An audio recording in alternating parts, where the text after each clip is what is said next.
ജനാധിപത്യത്തിന്റെ അതിർവരമ്പുകളിൽ നിന്നുകൊണ്ട് തന്നെ ഏകാധിപത്യ ഭരണത്തിലേക്ക് ഇന്ത്യയെ കൊണ്ടുപോകാനുള്ള പണി തുടങ്ങിയിട്ട് കുറച്ചായി സംഘപരിവാർ.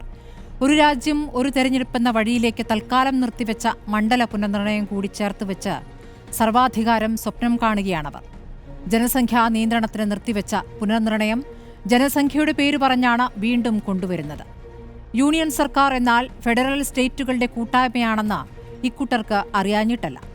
ജനസംഖ്യാ നിയന്ത്രണം കൃത്യമായി നടപ്പാക്കിയ തെക്കൻ സംസ്ഥാനങ്ങളെ നൈസായി ഒതുക്കാമെന്നും ഹിന്ദി ഹൃദയഭൂമിയിലേക്ക് അംഗങ്ങളെ കൂട്ടാമെന്നുമുള്ള തന്ത്രമാണെന്ന് അറിഞ്ഞതുകൊണ്ട് തന്നെയാണ് ചെന്നൈയിൽ ഇന്ന് പ്രതിപക്ഷ കക്ഷി നേതാക്കൾ കൂട്ടം കൂടിയത്.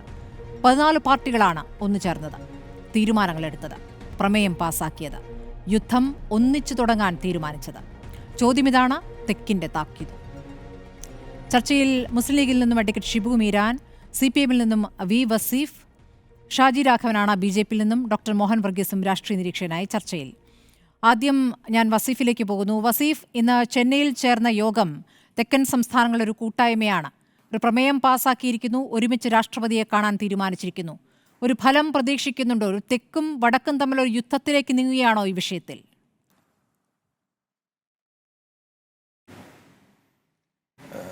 ഇവിടെ തെക്കും വടക്കും എന്നുള്ളതിനപ്പുറത്തേക്ക് രാജ്യത്തിൻ്റെ ഭരണഘടനയും ഫെഡറലിസവും എല്ലാം സംരക്ഷിക്കാനുള്ള പോരാട്ടത്തിനൊരുങ്ങുന്നു എന്നുള്ളതാണ്.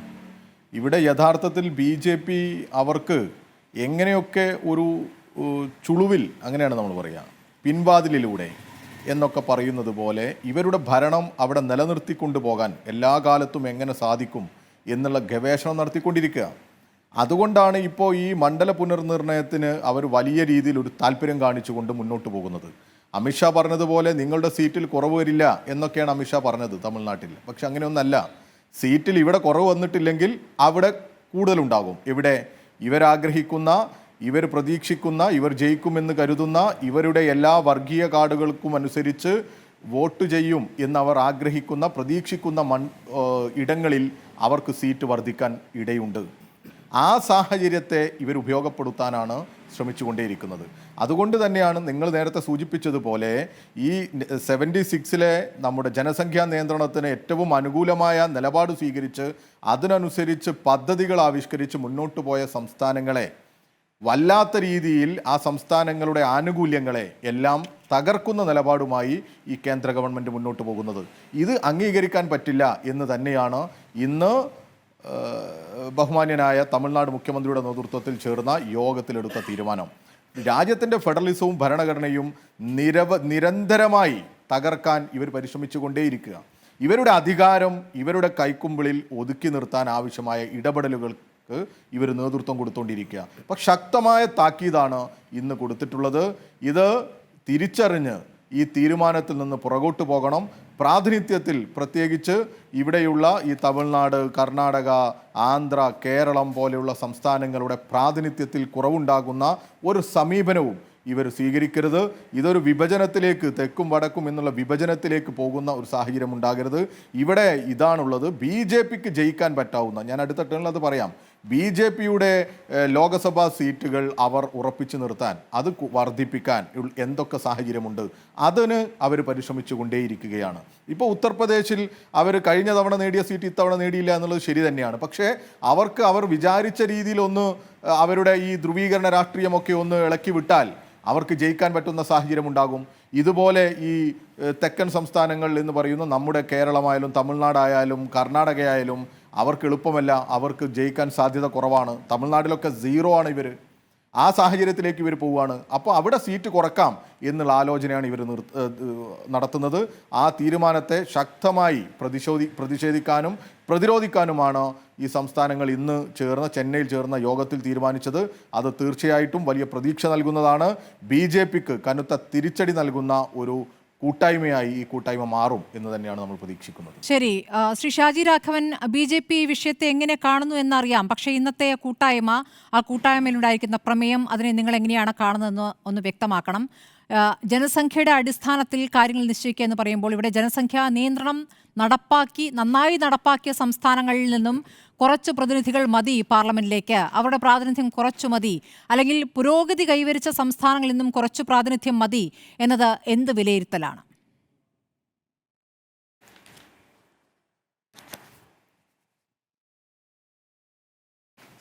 അല്ല, 2026 ശേഷം നടക്കാൻ പോകുന്ന സെൻസസ് അതിൻ്റെ അടിസ്ഥാനത്തിൽ ഉണ്ടാകും എന്ന് നമ്മൾ കരുതുന്ന, അല്ലെങ്കിൽ അതിൻ്റെ തുടർച്ച എന്നോണം നടക്കാൻ പോകുന്ന ഡീലിമിറ്റേഷൻ്റെ പ്രോസസ്സ്, നടപടിക്രമങ്ങൾ, ഇത് തീർത്തും ജനസംഖ്യയുടെ അടിസ്ഥാനത്തിൽ മാത്രമാണ് എന്നാര് പറഞ്ഞിട്ടുണ്ട് ഇതുവരെ? പാർലമെൻറ്റിൽ ആരെങ്കിലും പറഞ്ഞിട്ടുണ്ടോ? ഇല്ലല്ലോ. അപ്പോൾ സത്യത്തിൽ 2031 തെരഞ്ഞെടുപ്പിലാണ് ഇത് പ്രതിഫലിക്കാൻ പോകുന്നത്. ഇന്നിപ്പോൾ ഇതിൻ്റെ ഒരു അടിസ്ഥാന പ്രശ്നം എന്താ? ഇപ്പം തന്നെ ശ്രീ വസീസിനെ പോലുള്ളവർ തെക്കും വടക്കും തിരിച്ചാണ് പറയുന്നത്. തെക്കും വടക്കും തമ്മിൽ വലിയ യുദ്ധം നടക്കാൻ പോകുന്നു, ഇന്ത്യ പാകിസ്ഥാൻ യുദ്ധം നടക്കും എന്നുള്ള പ്രതീതി സൃഷ്ടിച്ചുകൊണ്ടാണ്. അതേപോലത്തെ എന്തൊക്കെയോ സംഭവിക്കാൻ പറയാൻ പോണേ. എന്തായിരുന്നു 2000 ഭരണഘടനാ ഭേദഗതിയിൽ 2000 ഭരണഘടനാ ഭേദഗതിയിൽ എന്താ പറഞ്ഞിട്ടുള്ളത്?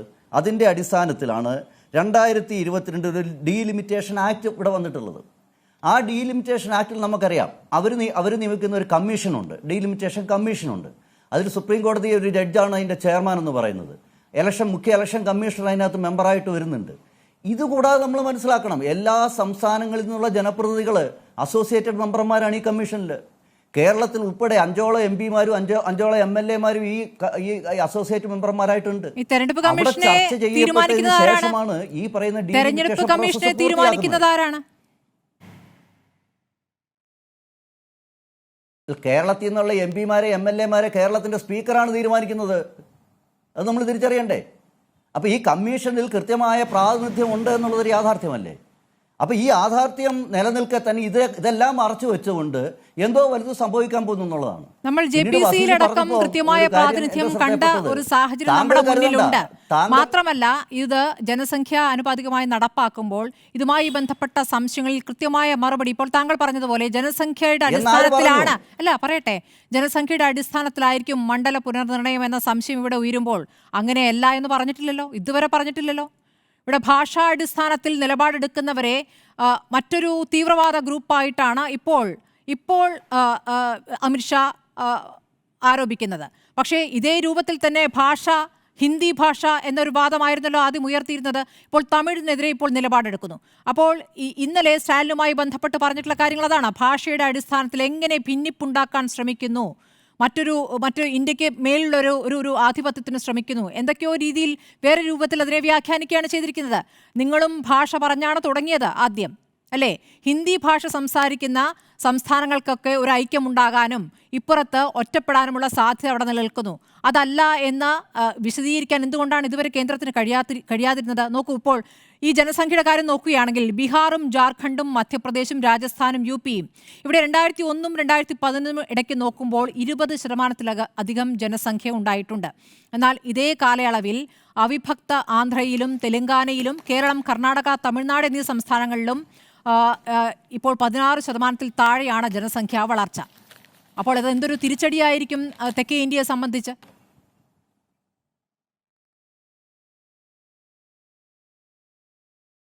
സ്മൃതി, ആ കണക്കിലൊക്കെ തെറ്റുണ്ട്. അതിലേക്ക് ഞാൻ വരാം. ഞാൻ പറഞ്ഞു വന്നത് സ്മൃതിക്കുള്ള ചോദ്യത്തിനൊരു മറുപടിയായിരുന്നു. കാരണം വസീഫ് ഇവിടെ പറയാൻ ശ്രമിച്ചത് എന്താ?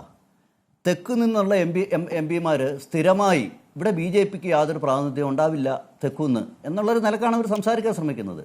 വസീഫ് അങ്ങനെ തെറ്റിദ്ധരിക്കണ്ട. എല്ലാ കാലവും പാർലമെൻറ്റിൽ പോയി ബഹളം ഉണ്ടാക്കുന്ന ഒരു കൂട്ടം ആൾക്കാരാണ് കേരളത്തിൽ നിന്നുള്ള MP-മാരെന്നൊന്നും നിങ്ങൾ ധരിക്കണ്ട. ഇതിനൊക്കെ മാറ്റം വരും. ഇപ്പം നടന്നുകൊണ്ടിരിക്കുന്നതാണല്ലോ. അതിൻ്റെ തുടക്കം കഴിഞ്ഞ പാർലമെന്റ് തെരഞ്ഞെടുപ്പിൽ ഉണ്ടായിട്ടുണ്ട്. അതുകൊണ്ട് 2031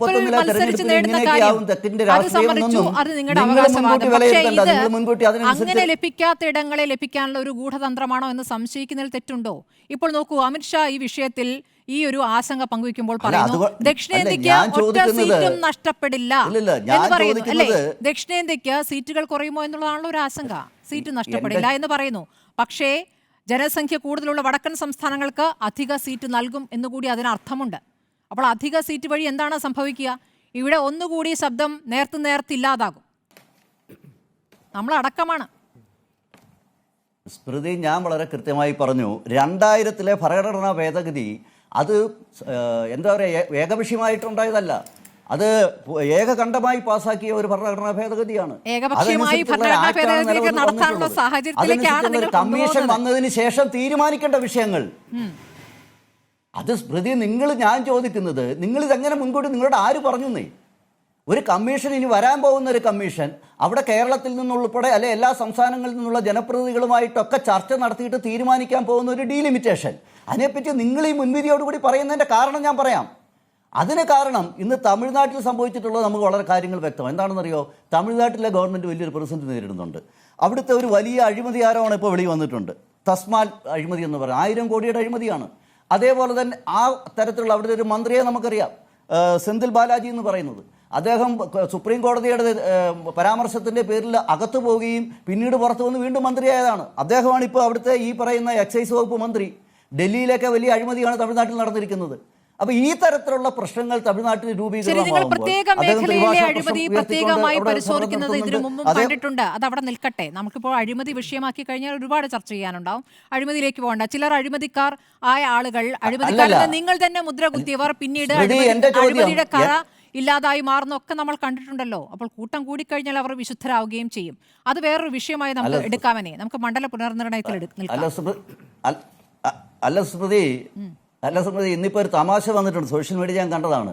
മക്കളോട് താല്പര്യമുള്ള മുഖ്യമന്ത്രിമാരൊക്കെ അവിടെ സമ്മേളിച്ചു എന്നാണ്. മമതാ ബാനർജി പങ്കെടുത്തില്ല, കാരണം അവർ വിഭാഗതയെല്ലാം മക്കളില്ല. തമാശയായിട്ട് കണ്ടാൽ ഇതൊരു യാഥാർത്ഥ്യമാണ് സ്മൃതി. ഇതൊരു തരം ഈ പ്രതിഷേധം എന്ന് പറയുന്നത് അല്ലെങ്കിൽ 2031 നടക്കാൻ പോകുന്ന ഒരു തെരഞ്ഞെടുപ്പിൽ പ്രതിഫലിപ്പിക്കുന്ന ഈ പറയുന്ന സംഘടന 2031 തെരഞ്ഞെടുപ്പിൽ അതിന് വേണ്ടിയിട്ടൊരു കമ്മീഷനെ പോലും നടത്തിയിട്ടില്ല. അതിന് വേണ്ടിയിട്ട് 2026 ശേഷം ഈ പറയുന്ന സെൻസെക്സ് നടന്നതിന് ശേഷമാണ് കമ്മീഷൻ ഉണ്ടാകുക. ആ കമ്മീഷൻ ചർച്ച ചെയ്തിട്ടാണ് ഈ പറയുന്ന മാനദണ്ഡങ്ങളെ പറ്റിയിട്ടുള്ള എന്തെങ്കിലും മാറ്റങ്ങൾ ആവശ്യമുണ്ടെങ്കിൽ അത് മാനദണ്ഡങ്ങളെ പറ്റിയിട്ടുള്ള ഒരു ഫൈനൽ രൂപം വരികയുള്ളൂ. നിങ്ങളോടിപ്പോൾ ആരാണ് പറഞ്ഞത് ജനസംഖ്യയുടെ അടിസ്ഥാനത്തിലാണ് ഈ പുനഃക്രമീകരണം എന്നുള്ളത്? ഞാൻ വേറൊന്ന് പറഞ്ഞോട്ടെ, ജനസംഖ്യയുടെ എത്ര കാലമായി ശ്രീ ഷാജി രാഘവൻ ആ ചോദ്യത്തിന്മേൽ എത്ര പ്രതികരണങ്ങൾ വന്നു? നിറയെ കുട്ടികൾ ഉണ്ടാവട്ടെ എന്ന് അനുഗ്രഹിച്ച് ഓർക്കുന്നില്ലേ? അപ്പോൾ അതൊരു തമാശ രൂപത്തിൽ അതിനെ അവതരിപ്പിക്കുകയായിരുന്നു. നിങ്ങളെ പരിഹസിച്ചുകൊണ്ട് അത് അവതരിപ്പിച്ചതാണ്. അപ്പോൾ ഇതൊക്കെ ഇവിടെ ഈ വിഷയം ഇവിടെ ഒരുപാട് ചർച്ച ചെയ്തിട്ടും ഞങ്ങൾ പറഞ്ഞില്ലല്ലോ എന്ന് പറയുന്നതിൽ അർത്ഥമില്ല. അങ്ങനെ അല്ലെങ്കിൽ അങ്ങനെയല്ല എന്ന് തന്നെ പറയണം. പിന്നെ എങ്ങനെയാണ്? സെൻസസ് എടുത്തതിന് ശേഷമാണ് മണ്ഡല പുനർനിർണയം. അതാണ് അതിൻ്റെ രീതിയും. നമ്മൾ അത് നിർത്തിവെച്ചത് എന്തുകൊണ്ടായിരുന്നു? ജനസംഖ്യ എല്ലാ സംസ്ഥാനങ്ങളിലും ആനുപാതികമായിട്ടല്ല എന്നതുകൊണ്ടാണല്ലോ അത് നിർത്തിവെച്ചത് തൽക്കാലം. അപ്പോൾ അടുത്ത വർഷം അത് നടപ്പാക്കാൻ പോകുന്നു എന്ന് പറയുമ്പോൾ അതിനുശേഷം നിങ്ങൾ എന്താണ് ചെയ്യാൻ പോകുന്നതിൻ്റെ കൃത്യമായ സൂചനകളാണ്. ഞാൻ താങ്കളിലേക്ക് വരാം. ഞാൻ മുസ്ലിം ലീഗ് പ്രതിനിധിയിലേക്ക് പോകുന്നു. ഷിബു മീരാൻ ഇന്നിപ്പോൾ സ്മൃതി ഒരു കാര്യം കൂടെ ഞാൻ പറഞ്ഞ് അവസാനിപ്പിക്കാം. ശരി, ഒരു കാര്യം കൂടെ. അല്ല, താങ്കൾ പറഞ്ഞതിനോട് ചേർന്ന് പറയേണ്ടത് കൊണ്ടാണ്. അതുകൊണ്ടാണ് 2020 എന്താ പറയാ, നമ്മൾ ഭരണഘടനാ ഭേദഗതി കൊണ്ടുവരുന്ന സമയത്ത് ഈ പ്രശ്നങ്ങൾ പരിഹരിക്കാൻ വേണ്ടിയിട്ടാണ്, അതിനു വേണ്ടിയിട്ടാണ് ഒരു ആക്ട് കൊണ്ടുവന്നത്. അത് ഏകകണ്ഠമായിട്ടാണ് പാർലമെന്റിൽ പാസ്സായിട്ടുള്ളത്. അതിൻ്റെ അടിസ്ഥാനത്തിലാണ് ഡീലിമിറ്റേഷൻ പ്രോസസ്സ് ഡെവലപ്പ് ആകാൻ പോകുന്നത്. ഞാൻ ചോദിക്കുന്നത്, നടക്കാൻ പോകുന്ന അല്ലെങ്കിൽ നടക്കും 2026 ശേഷം തുടങ്ങാൻ പോകുന്ന ഒരു പ്രോസസ്സിനെ പറ്റി നിങ്ങളുടെ ചാനൽ ഉൾപ്പെടെ ഞാൻ പറയാം. ഇപ്പോൾ തെക്കും വടക്കും യുദ്ധം പറഞ്ഞുകൊണ്ട് ഞാൻ പറയാം. റിപ്പോർട്ടർ ചാനലിൽ പോലും ഒരു മുതിർന്ന മാധ്യമപ്രവർത്തകൻ ഒരു ദിവസം അദ്ദേഹത്തിൻ്റെ ഒരു പ്രോഗ്രാമിൽ അദ്ദേഹം പറയാൻ ശ്രമിച്ചത് എന്താണെന്നറിയോ? കേരളത്തിൽ 8 സീറ്റ് കുറയും, തമിഴ്നാട്ടിൽ 10 സീറ്റ് കുറയും. നിങ്ങൾ ആദ്യം അങ്ങനെയാണ് തെറ്റിദ്ധരിപ്പിച്ചത്. അപ്പൊ ഈ വിഷയത്തെ ഒരു വികാരപരമായ പ്രശ്നമാക്കി വടക്കും തെക്കുമുള്ള ഒരു വലിയ യുദ്ധമായിട്ട് കൊണ്ടുവരുന്നതിന് മാധ്യമങ്ങൾ പങ്കുവയ്ക്കുക. നിങ്ങൾ എന്തിന്റെ അടിസ്ഥാനത്തിലാണ് തമിഴ്നാട്ടിൽ സീറ്റ് കുറയുന്നത്? എന്തിന്റെ അടിസ്ഥാനത്തിലാണ് കേരളത്തിൽ സീറ്റ് കുറയുന്നത്? ജനസംഖ്യയ്ക്ക് ആനുപാതികമായി ലോക്സഭാ സീറ്റ് പുനർവിന്യസിച്ചാൽ കേരളത്തിനും തമിഴ്നാട്ടിനും ഒക്കെ സീറ്റുകൾ കുറയും. 8 സീറ്റുകൾ വീതം കുറയുമെന്ന് പറയുന്നു. നിലവിൽ 20 സീറ്റുള്ള കേരളത്തിൽ 12 സീറ്റാണ്. അതാ ഞാൻ പറയുന്നത്. നിങ്ങൾ എന്തിന്റെ അടിസ്ഥാനത്തിലാണ് വസ്തുതാവിരുദ്ധമായി കാര്യങ്ങൾ പ്രചരിപ്പിക്കുന്നത്? ശരി, നിങ്ങൾക്ക് സീറ്റുകൾ എന്ന് പറയുമ്പോൾ അതിൽ അമിത്ഷാ എന്താണ് ക്ലാരിറ്റി വരുത്തിയത്? അപ്പുറത്ത് അതെപ്പോഴാ വന്നത്? അതെപ്പോഴാ ഈ വാദമൊക്കെ വരുന്നത്? അമിത്ഷാ തമിഴ്നാട്ടിൽ തന്നെ വന്നു എന്ന് പറഞ്ഞു ഒരു സീറ്റും ഒരു സംസ്ഥാനത്തിനും കുറയില്ല എന്ന് പറഞ്ഞപ്പോഴാണ് നിങ്ങൾ ആ വാദം മാറാൻ ശ്രമിച്ചത്. അതുവരെ നിങ്ങൾ പറഞ്ഞത് കുറയുമെന്നാണ്. അപ്പൊ തെറ്റായ വസ്തുതാവിരുദ്ധമായ കാര്യം ഈ കാര്യത്തിൽ പ്രചരിപ്പിക്കുന്നതിന് തമിഴ്നാടിന് ഒരു പങ്കുണ്ട്, തമിഴ്നാടിന് ഒരു ലക്ഷ്യമുണ്ട്. അപ്പുറത്ത് കൂടിയാൽ മതി. തമിഴ്നാടിന്റെ ലക്ഷ്യം ഫെഡറലിസം സംരക്ഷിക്കുക എന്നുള്ളതാണ്. ആ ലക്ഷ്യത്തിൽ അവർ കൃത്യമായി നിലപാടെടുക്കുന്നുണ്ട്. ഒരുപക്ഷെ കേരളത്തെക്കാൾ ശക്തമായ നിലപാടെടുക്കുന്നുണ്ട്. ഞാൻ ഷിബു മീരാനിലേക്ക് പോകുന്നു. ഷിബു മീരാൻ, ഇന്നിപ്പോൾ ആ യോഗത്തിൽ നിങ്ങളത് വിശദമാക്കിയാൽ മതി അടുത്ത ഘട്ടത്തിൽ. ശ്രീ ഷാജി രാഘവൻ, അഡ്വക്കേറ്റ് ഷിബു മീരാൻ, നിങ്ങളും ഇന്നത്തെ ചർച്ചയിൽ പങ്കെടുത്തല്ലോ. ആ ചർച്ചയിൽ ഉരുത്തിരിഞ്ഞ തീരുമാനം ഇനി 25 വർഷത്തേക്ക് മരവിപ്പിച്ച് നിർത്തണം എന്നുള്ളതാണ്. കുറച്ചു കാലത്തേക്ക് ഈ സെൻസസും വേണ്ട, മണ്ഡല പുനർനിർണയവും വേണ്ട, സെൻസസ് വേണ്ട എന്ന് പറയുന്നില്ല, മണ്ഡല പുനർനിർണയം വേണ്ട എന്ന് പറയുന്നു. അത് മണ്ഡല പുനർനിർണയം വേണ്ട എന്നൊരു നിലപാടെടുക്കുന്നത് എത്രത്തോളം ശരിയാണ് എന്നൊരു ചോദ്യം കൂടി അപ്പുറത്ത് ഉയരുന്നുണ്ട്. ഇന്നത്തെ തീരുമാനങ്ങൾ, നിങ്ങൾ ഉയർത്തുന്ന ആശങ്കകൾ, അതിലൊന്നും അടിസ്ഥാനമില്ല എന്ന് ആണ് ശ്രീ ഷാജി രാഘവൻ വിശദീകരിക്കുന്നത്. എന്താണ് പറയാനുള്ളത്? അദ്ദേഹം പറഞ്ഞതിലെ പ്രശ്നം, ഇപ്പോൾ അദ്ദേഹം പറഞ്ഞല്ലോ, ഈ 84-ാം ഭരണഘടനാ ഭേദഗതി 2001 വാജ്പേയി മന്ത്രിസഭയുടെ കാലത്ത് ഇന്ത്യയിൽ കൊണ്ടുവന്ന ഭരണഘടനാ ഭേദഗതി, അതന്ന് പാർലമെന്റിൽ ശരിയാണ്, അത് വലിയ വിപുലമായ ചർച്ചകൾ നടന്നപ്പോൾ അന്ന് ഉയർന്ന ചില ആശങ്കകൾ ഉണ്ടായിരുന്നു. എന്താണ്, ഇങ്ങനെ ജനസംഖ്യ അടിസ്ഥാനത്തിലുള്ള ഡീലിമിറ്റേഷൻ പ്രോസസ്സിലേക്ക് പോയാൽ ദക്ഷിണേന്ത്യൻ സംസ്ഥാനങ്ങളുടെ പ്രാതിനിധ്യം വല്ലാതെ കുറയും, ഉത്തരേന്ത്യൻ സംസ്ഥാനങ്ങളുടെ പ്രാതിനിധ്യം വല്ലാതെ കുതിച്ചു കയറുന്ന സാഹചര്യം ഉണ്ടാവും. അതെന്തുകൊണ്ടാണ് സംഭവിക്കുന്നത്? അവിടെ പ്രശ്നം, ഈ ജനസംഖ്യാ നിയന്ത്രണ പോളിസി രാജ്യം നടപ്പാക്കിയപ്പോൾ അതിനോട് വളരെ പോസിറ്റീവായി പ്രതികരിച്ച സംസ്ഥാനങ്ങളാണ് ദക്ഷിണേന്ത്യൻ സംസ്ഥാനങ്ങൾ. എങ്ങനെയെന്ന് ചോദിച്ചാൽ, നമ്മുടെ ദേശീയ ഫെർട്ടിലിറ്റി റേറ്റ് 2.1% ആണ്. കേരളത്തിലും തമിഴ്നാട്ടിലും കർണാടകയിലൊക്കെ ചേർത്ത് സൗത്ത് ഇന്ത്യയുടെ ഒരു ആവറേജ് എടുത്താൽ അത് 1.6 ആണ്. എന്നാൽ UP, ബീഹാർ പോലെയുള്ള സംസ്ഥാനങ്ങൾ കൃത്യമായി നടപ്പാക്കിയില്ല. അവിടെ ദേശീയ ശരാശരിയേക്കാൾ വളരെ കൂടുതലാണ്. അപ്പൊ എന്താ സംഭവിക്കുക? അങ്ങനെ നടപ്പാക്കിയാൽ ഇത്തരത്തിലുള്ള ഒരു സന്തുലിതാവസ്ഥ ഇല്ലാത്ത അവസ്ഥ സംജാതമാകുമെന്ന് പറഞ്ഞ് അന്ന് നമ്മൾ 25 വർഷത്തേക്ക് മാറ്റിവെച്ചു. ഇപ്പൊ പറയുന്നത് നമ്മൾ 2026 ഇതാ ഈ പ്രോസസ്സിലേക്ക് പോവുകയാണെന്ന്. അപ്പോൾ ഒരു പ്രശ്നം, ഈ സാഹചര്യം നമ്മുടെ രാജ്യത്ത് ഇപ്പോഴും മാറിയിട്ടില്ല എന്നുള്ളതാണ്. ഇപ്പൊ അമിത്ഷാ പറഞ്ഞതുകൊണ്ട് നമുക്ക് വെള്ളം കൂട്ടി വിശ്വസിക്കാൻ കഴിയില്ലോ. നമ്മൾ പരിശോധിക്കുമ്പോൾ, നമ്മൾ പഠനം നടത്തുമ്പോൾ ദക്ഷിണേന്ത്യയിൽ ചിലപ്പോൾ കേരളത്തിനും തമിഴ്നാടിനും കുറയും, വേറെ ചില സംസ്ഥാനങ്ങൾക്ക് കൂടും, ചിലപ്പോൾ 10-20 സീറ്റ് ദക്ഷിണേന്ത്യയിൽ കൂടിയേക്കാം. പക്ഷെ 80 സീറ്റുള്ള UP അവിടെ 143 വരും എന്നാണ് പറയുന്നത്. 40 സീറ്റുള്ള ബീഹാർ അവർ 70 സീറ്റിലേക്ക് പോകുമെന്നാണ് പറയുന്നത്. നമുക്കറിയാം, ഇപ്പൊ പുതിയ പാർലമെന്റ് കെട്ടിടം, ആ പുതിയ പാർലമെന്റ് കെട്ടിടത്തിൽ ലോക്സഭ സമ്മേളിക്കുന്നിടത്ത് ഏതാണ്ട് 800-നടുത്ത് കസേര ഇട്ടിട്ടുണ്ട്. അത് ദക്ഷിണേന്ത്യയിലുള്ള ആൾക്കാർക്ക് പോയിരിക്കുകയാണല്ലോ. ഉത്തരേന്ത്യയിലെ ഹിന്ദി ഹൃദയ ബെൽറ്റ്, നേരത്തെ കൃത്യമായി വസീഫ് സൂചിപ്പിച്ചതുപോലെ ഒരു ധ്രുവീകരണ രാഷ്ട്രീയത്തിന്റെ സാധ്യത പയറ്റിയാൽ BJPക്ക് നേട്ടമുണ്ടാക്കാൻ കഴിയുന്ന സംസ്ഥാനങ്ങളിൽ സീറ്റ് വർദ്ധിക്കുന്ന ഈ പ്രക്രിയക്ക് BJP മുൻകൈ എടുക്കുന്നത് നേരത്തെ പറഞ്ഞതുപോലെ ജനാധിപത്യത്തെ, ഫെഡറലിസത്തെ അട്ടിമറിക്കുന്നതിന് വേണ്ടിയിട്ടാണ്. ഇവിടെ ഇപ്പൊ ഇവര് തുറന്നു പറയുന്ന കുറെ ലക്ഷ്യങ്ങളുണ്ട്. എന്താണ്, ഇവിടെ ഇപ്പോൾ ഒരു പാർലമെന്റ് മണ്ഡലത്തിൽ കുറെ അധികം ജനങ്ങളുണ്ട്, അത്രയും പേരൊന്നും അഡ്രസ് ചെയ്യാൻ ഒരു MP സാധ്യമല്ല. അങ്ങനെ ഒരു പ്രശ്നം ഉണ്ടെങ്കിൽ നമ്മൾ എന്താ വേണ്ടത്? MP-മാരുടെ എണ്ണം വർദ്ധിപ്പിച്ചതുകൊണ്ടായില്ല. ഗുഡ് ഗവേണൻസിന്റെ ഗുണഫലം ഈ രാജ്യത്തെ സാധാരണക്കാർക്ക് ലഭിക്കലാണെങ്കിൽ BJP ചെയ്യേണ്ട കാര്യം കേരളത്തിലേതുപോലെ, തമിഴ്നാട്ടിലേതുപോലെ പഞ്ചായത്ത്, നിയമസഭകളും പാർലമെന്റും ഒക്കെ കൈകാര്യം ചെയ്യുന്ന പല അധികാരങ്ങളും അധികാര വികേന്ദ്രീകരണം കൊണ്ടുവന്ന് പഞ്ചായത്തുകൾക്ക് കൊടുക്കുകയാണ് വേണ്ടത്. അതല്ലാതെ ഇത്തരത്തിലൊരു അട്ടിമറിക്ക് നിങ്ങൾ, ഇത് കൃത്യമാണ് സ്മൃതി, ഇതിന്റെ പിന്നിൽ ഇവര് തുറന്നു പറയാത്ത വളരെ നിഗൂഢമായ ഒരു അജണ്ട ഇവർക്കുണ്ട്.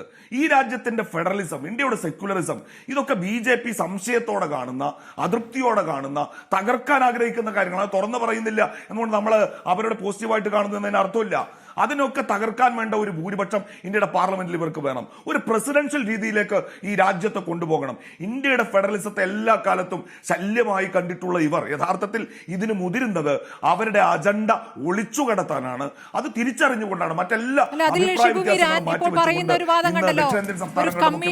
കമ്മീഷനിൽ ആരൊക്കെ അംഗങ്ങളാകും, വിവിധ സംസ്ഥാനങ്ങളിലെ പ്രതിനിധികൾ അടക്കം ഉണ്ടാകും, അപ്പോൾ നമുക്ക് നമ്മുടെ ശബ്ദം അവിടെ ഉയർത്താമല്ലോ എന്ന വാദമാണ് പറയുന്നത്. വളരെ ജനാധിപത്യ രീതിയിലായിരിക്കും ആ സംവിധാനം എന്നാണ് അദ്ദേഹം പറഞ്ഞുകൊണ്ടിരിക്കുന്നത്. വിശ്വസിക്കാൻ കഴിയില്ല. JPC നമുക്ക് സമീപകാലത്ത് ഈ പ്രതിപക്ഷം ഏതെങ്കിലും എന്റെ അവസരത്തിൽ അല്ല, അദ്ദേഹം വിശദീകരിച്ചാണ്, പറഞ്ഞോളൂ. എന്റെ അവസരമല്ല, ഞാൻ പൂർത്തിയാക്കട്ടെ. ഈ JPC-യിൽ നമുക്ക് അനുഭവമുണ്ട്. ഇവര് എന്താണ് ചെയ്യുന്നത് എന്നുള്ളത്, ഇതിനൊക്കെ അവർക്ക് അദ്ദേഹത്തിന് അവസരം കൊടുത്തതാണോ സ്മൃതി? അപ്പൊ ഈ JPC-യിൽ നമുക്ക് അത് അനുഭവമുണ്ട്. തീർന്നില്ല. ഇവരുടെ വാക്കുകളെ നമുക്ക് എങ്ങനെയാണ് വിശ്വസിക്കാൻ കഴിയുന്നൊരു ചോദ്യമല്ലേ? അമിത്ഷാ പറയുന്നതിന്, BJP പറയുന്നതിന് നമുക്ക് എങ്ങനെ വിശ്വസിക്കാൻ കഴിയും എന്ന വളരെ പ്രധാനപ്പെട്ട ഒരു പ്രശ്നമുണ്ട്. ഇവർ പറഞ്ഞ ഏതെങ്കിലും കാര്യങ്ങളോട്, ജനാധിപത്യത്തോട്, പ്രതിപക്ഷത്തോട്, പ്രതിപക്ഷം ഉന്നയിക്കുന്ന കാര്യങ്ങളോട് ഇവർക്ക് ഇപ്പൊ എത്ര നിരുത്തരവാദിത്തപരമായിട്ടാണ് തെക്ക് വടക്ക് വിഭജനം കൊണ്ടുവരാൻ. സ്മൃതി, യഥാർത്ഥത്തിൽ ആരാണ് ഇവിടെ തെക്ക് വടക്ക് വിഭജനം യഥാർത്ഥത്തിൽ കൊണ്ടുവരാൻ? ഡൽഹിയിൽ നേരത്തെ ഒരു സംഭവം ഉണ്ടായ സ്മൃതി, അവിടെ ഈ ആഫ്രിക്കൻ വംശജരായ വിദ്യാർത്ഥികൾ ആക്രമിക്കപ്പെട്ടു. അങ്ങനെ ആക്രമിക്കപ്പെട്ടപ്പോൾ BJP ഒരു പഴയ MP, അദ്ദേഹം തരുൺ വിജയ് എന്നോ മറ്റോ പേര്, പാഞ്ചജന്യയുടെ എഡിറ്റർ കൂടിയാണ്. മൂപ്പര് പറയാണ്, നമ്മളങ്ങനെ ആഫ്രിക്കയിലെ തൊലി കറുത്തമായ മനുഷ്യരൊന്നും ആക്രമിക്കുന്നവരല്ല. അങ്ങനെയാണെങ്കിൽ തെക്കേ ഇന്ത്യയിൽ നിന്ന് ഈ വടക്കേ ഇന്ത്യയിൽ വന്ന് താമസിക്കുന്ന മലയാളികളും തമിഴന്മാരും ഒക്കെ കറുത്തവരല്ലേ, നമ്മൾ അവരെ ആക്രമിക്കാൻ പോകുന്നുണ്ടോ എന്ന് പറഞ്ഞത് ഇവരുടെ MP ആണ്. പിന്നീട് മാപ്പ് പറയേണ്ടി വന്നു. തെക്ക് വടക്ക് വിഭജനമാകട്ടെ, ഹിന്ദു മുസ്ലിം വിഭജനമാകട്ടെ, ഇതൊക്കെ കൊണ്ടുവരാൻ ശ്രമിക്കുന്ന BJP ആണ്. ഇന്നിപ്പോ പഞ്ചാബിന്റെ മുഖ്യമന്ത്രി അവിടെ പങ്കെടുത്തല്ലോ. പഞ്ചാബ് ദക്ഷിണേന്ത്യയിലായിട്ടാണ് അദ്ദേഹം വന്ന് പങ്കെടുത്തത്. ഒറീസ ഒരു ദക്ഷിണേന്ത്യൻ സംസ്ഥാനം, നമുക്ക് ഒറീസയെ പറ്റി പറയാൻ കഴിയില്ല, മധ്യേന്ത്യയിൽ നിൽക്കുന്ന ഒരു സംസ്ഥാനമാണ്. അവിടുത്തെ മുൻ മുഖ്യമന്ത്രിയുടെ പാർട്ടിയുടെ ബിജു ജനതാദളിന്റെ 2 MP-മാർ ഇന്ന് ആ പരിപാടിയിൽ വന്ന് പങ്കെടുത്ത് പോയിട്ടുണ്ട്. അപ്പൊ ഇത് ദക്ഷിണേന്ത്യ വടക്കേ ഇന്ത്യ എന്നുള്ളതല്ല. പ്രാതിനിധ്യം നഷ്ടപ്പെടുമെന്ന് ഭീതിയുള്ള ജനങ്ങൾ ഇന്ത്യയുടെ ജനാധിപത്യത്തിന്റെ മുൻപിൽ അവരുടെ ആവലാതി ബോധിപ്പിക്കുകയാണ്, അവരുടെ പ്രതിഷേധം അറിയിക്കുകയാണ്. അത് കാതു തുറന്ന് കേൾക്കേണ്ടുന്ന ബാധ്യത BJPക്കുണ്ട്. അതിനെ മറികടന്നുകൊണ്ട് തങ്ങൾ പൂട്ടിവെച്ചിട്ടുള്ള ഒരു ഏകാത്മകമായ പ്രസിഡൻഷ്യൽ ഇന്ത്യ, അതിന്റെ ഒരു ചക്രവർത്തിയായി നരേന്ദ്രമോദി അങ്ങനെ ഒരു അജണ്ടയുമായി മുന്നോട്ട് പോയാൽ വലിയ പോരാട്ടങ്ങൾക്ക്, വലിയ പ്രക്ഷോഭങ്ങൾക്ക് രാജ്യം സാക്ഷ്യം വഹിക്കും. മറ്റെല്ലാ അഭിപ്രായ വ്യത്യാസങ്ങളും മാറ്റിവെച്ചുകൊണ്ട് ഇന്ത്യയിലെ പ്രതിപക്ഷ പാർട്ടികൾ, ഈ രാജ്യത്തെ മതനിരപേക്ഷ പാർട്ടികൾ അതിൽ അണിനിരക്കുമെന്ന വലിയ സന്ദേശം ഇന്ന് ചെന്നൈയിൽ നമ്മൾ നൽകി കഴിഞ്ഞു. തുടർന്നുള്ള മീറ്റിംഗ് ഞാൻ മനസ്സിലാക്കുന്നിടത്തോളം തെലങ്കാനയിൽ നടക്കും. ഈ പോരാട്ടത്തെ നമുക്ക് ഇത് ഡീലിമിറ്റേഷന്റെ പ്രശ്നമല്ല, ഇത് ഈ രാജ്യത്തിന്റെ ഭരണഘടനയെ തന്നെ തകർക്കുന്ന, ഇന്ത്യയുടെ ഫെഡറൽ സിസ്റ്റത്തെ തകർക്കുന്ന, ഇവിടുത്തെ ഉപദേശീയതകളെ തകർക്കുന്ന സംഘപരിവാറിന്റെ 1 നൂറ്റാണ്ട് പഴക്കമുള്ള ഒരു ഗൂഢാലോചന, ഇതിന്റെ പിന്നിൽ പതിയിരിപ്പുണ്ട് എന്ന തിരിച്ചറിവോടെയാണ് നമ്മളെല്ലാവരും മുന്നോട്ട് പോകുന്നത്. ശരി, YSR കോൺഗ്രസും ഈ വിഷയത്തിൽ പങ്കെടുത്തില്ല എങ്കിലും കത്തയച്ചിട്ടുണ്ട്, ആശങ്ക അറിയിച്ചിട്ടുണ്ട് കേന്ദ്രത്തിന് എന്നുള്ളതാണ് നമുക്കറിയാൻ കഴിയുന്നത്.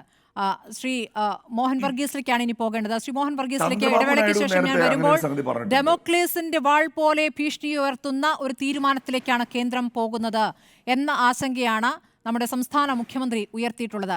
അത്രയ്ക്കും ആശങ്കപ്പെടേണ്ട ഒരു വിഷയമായി താങ്കൾ അതിനെ കാണുന്നു എന്ന് എനിക്കറിയണം. ശ്രീ മോഹൻ വർഗീസ്, യഥാർത്ഥത്തിൽ ഈ മണ്ഡല പുനർനിർണയം BJPക്ക് വേണ്ടിയല്ലേ?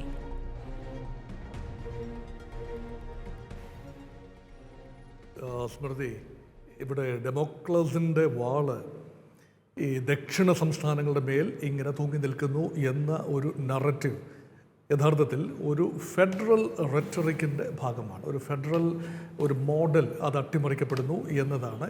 അതായത് ജനപ്രാതിനിധ്യത്തിൻ്റെ മറവിൽ ഫെഡറലിസം അട്ടിമറിക്കപ്പെടുന്നു. എന്നാൽ അതേസമയം മറുവശത്ത് അതിശക്തമായ മറ്റൊരു ആർഗ്യുമെൻ്റ് ഉണ്ട്. ഇന്ത്യ ഒരു ഫെഡറൽ രാജ്യം മാത്രമല്ല, യഥാർത്ഥത്തിൽ ഒരു ജനാധിപത്യ രാജ്യം കൂടിയാണ്.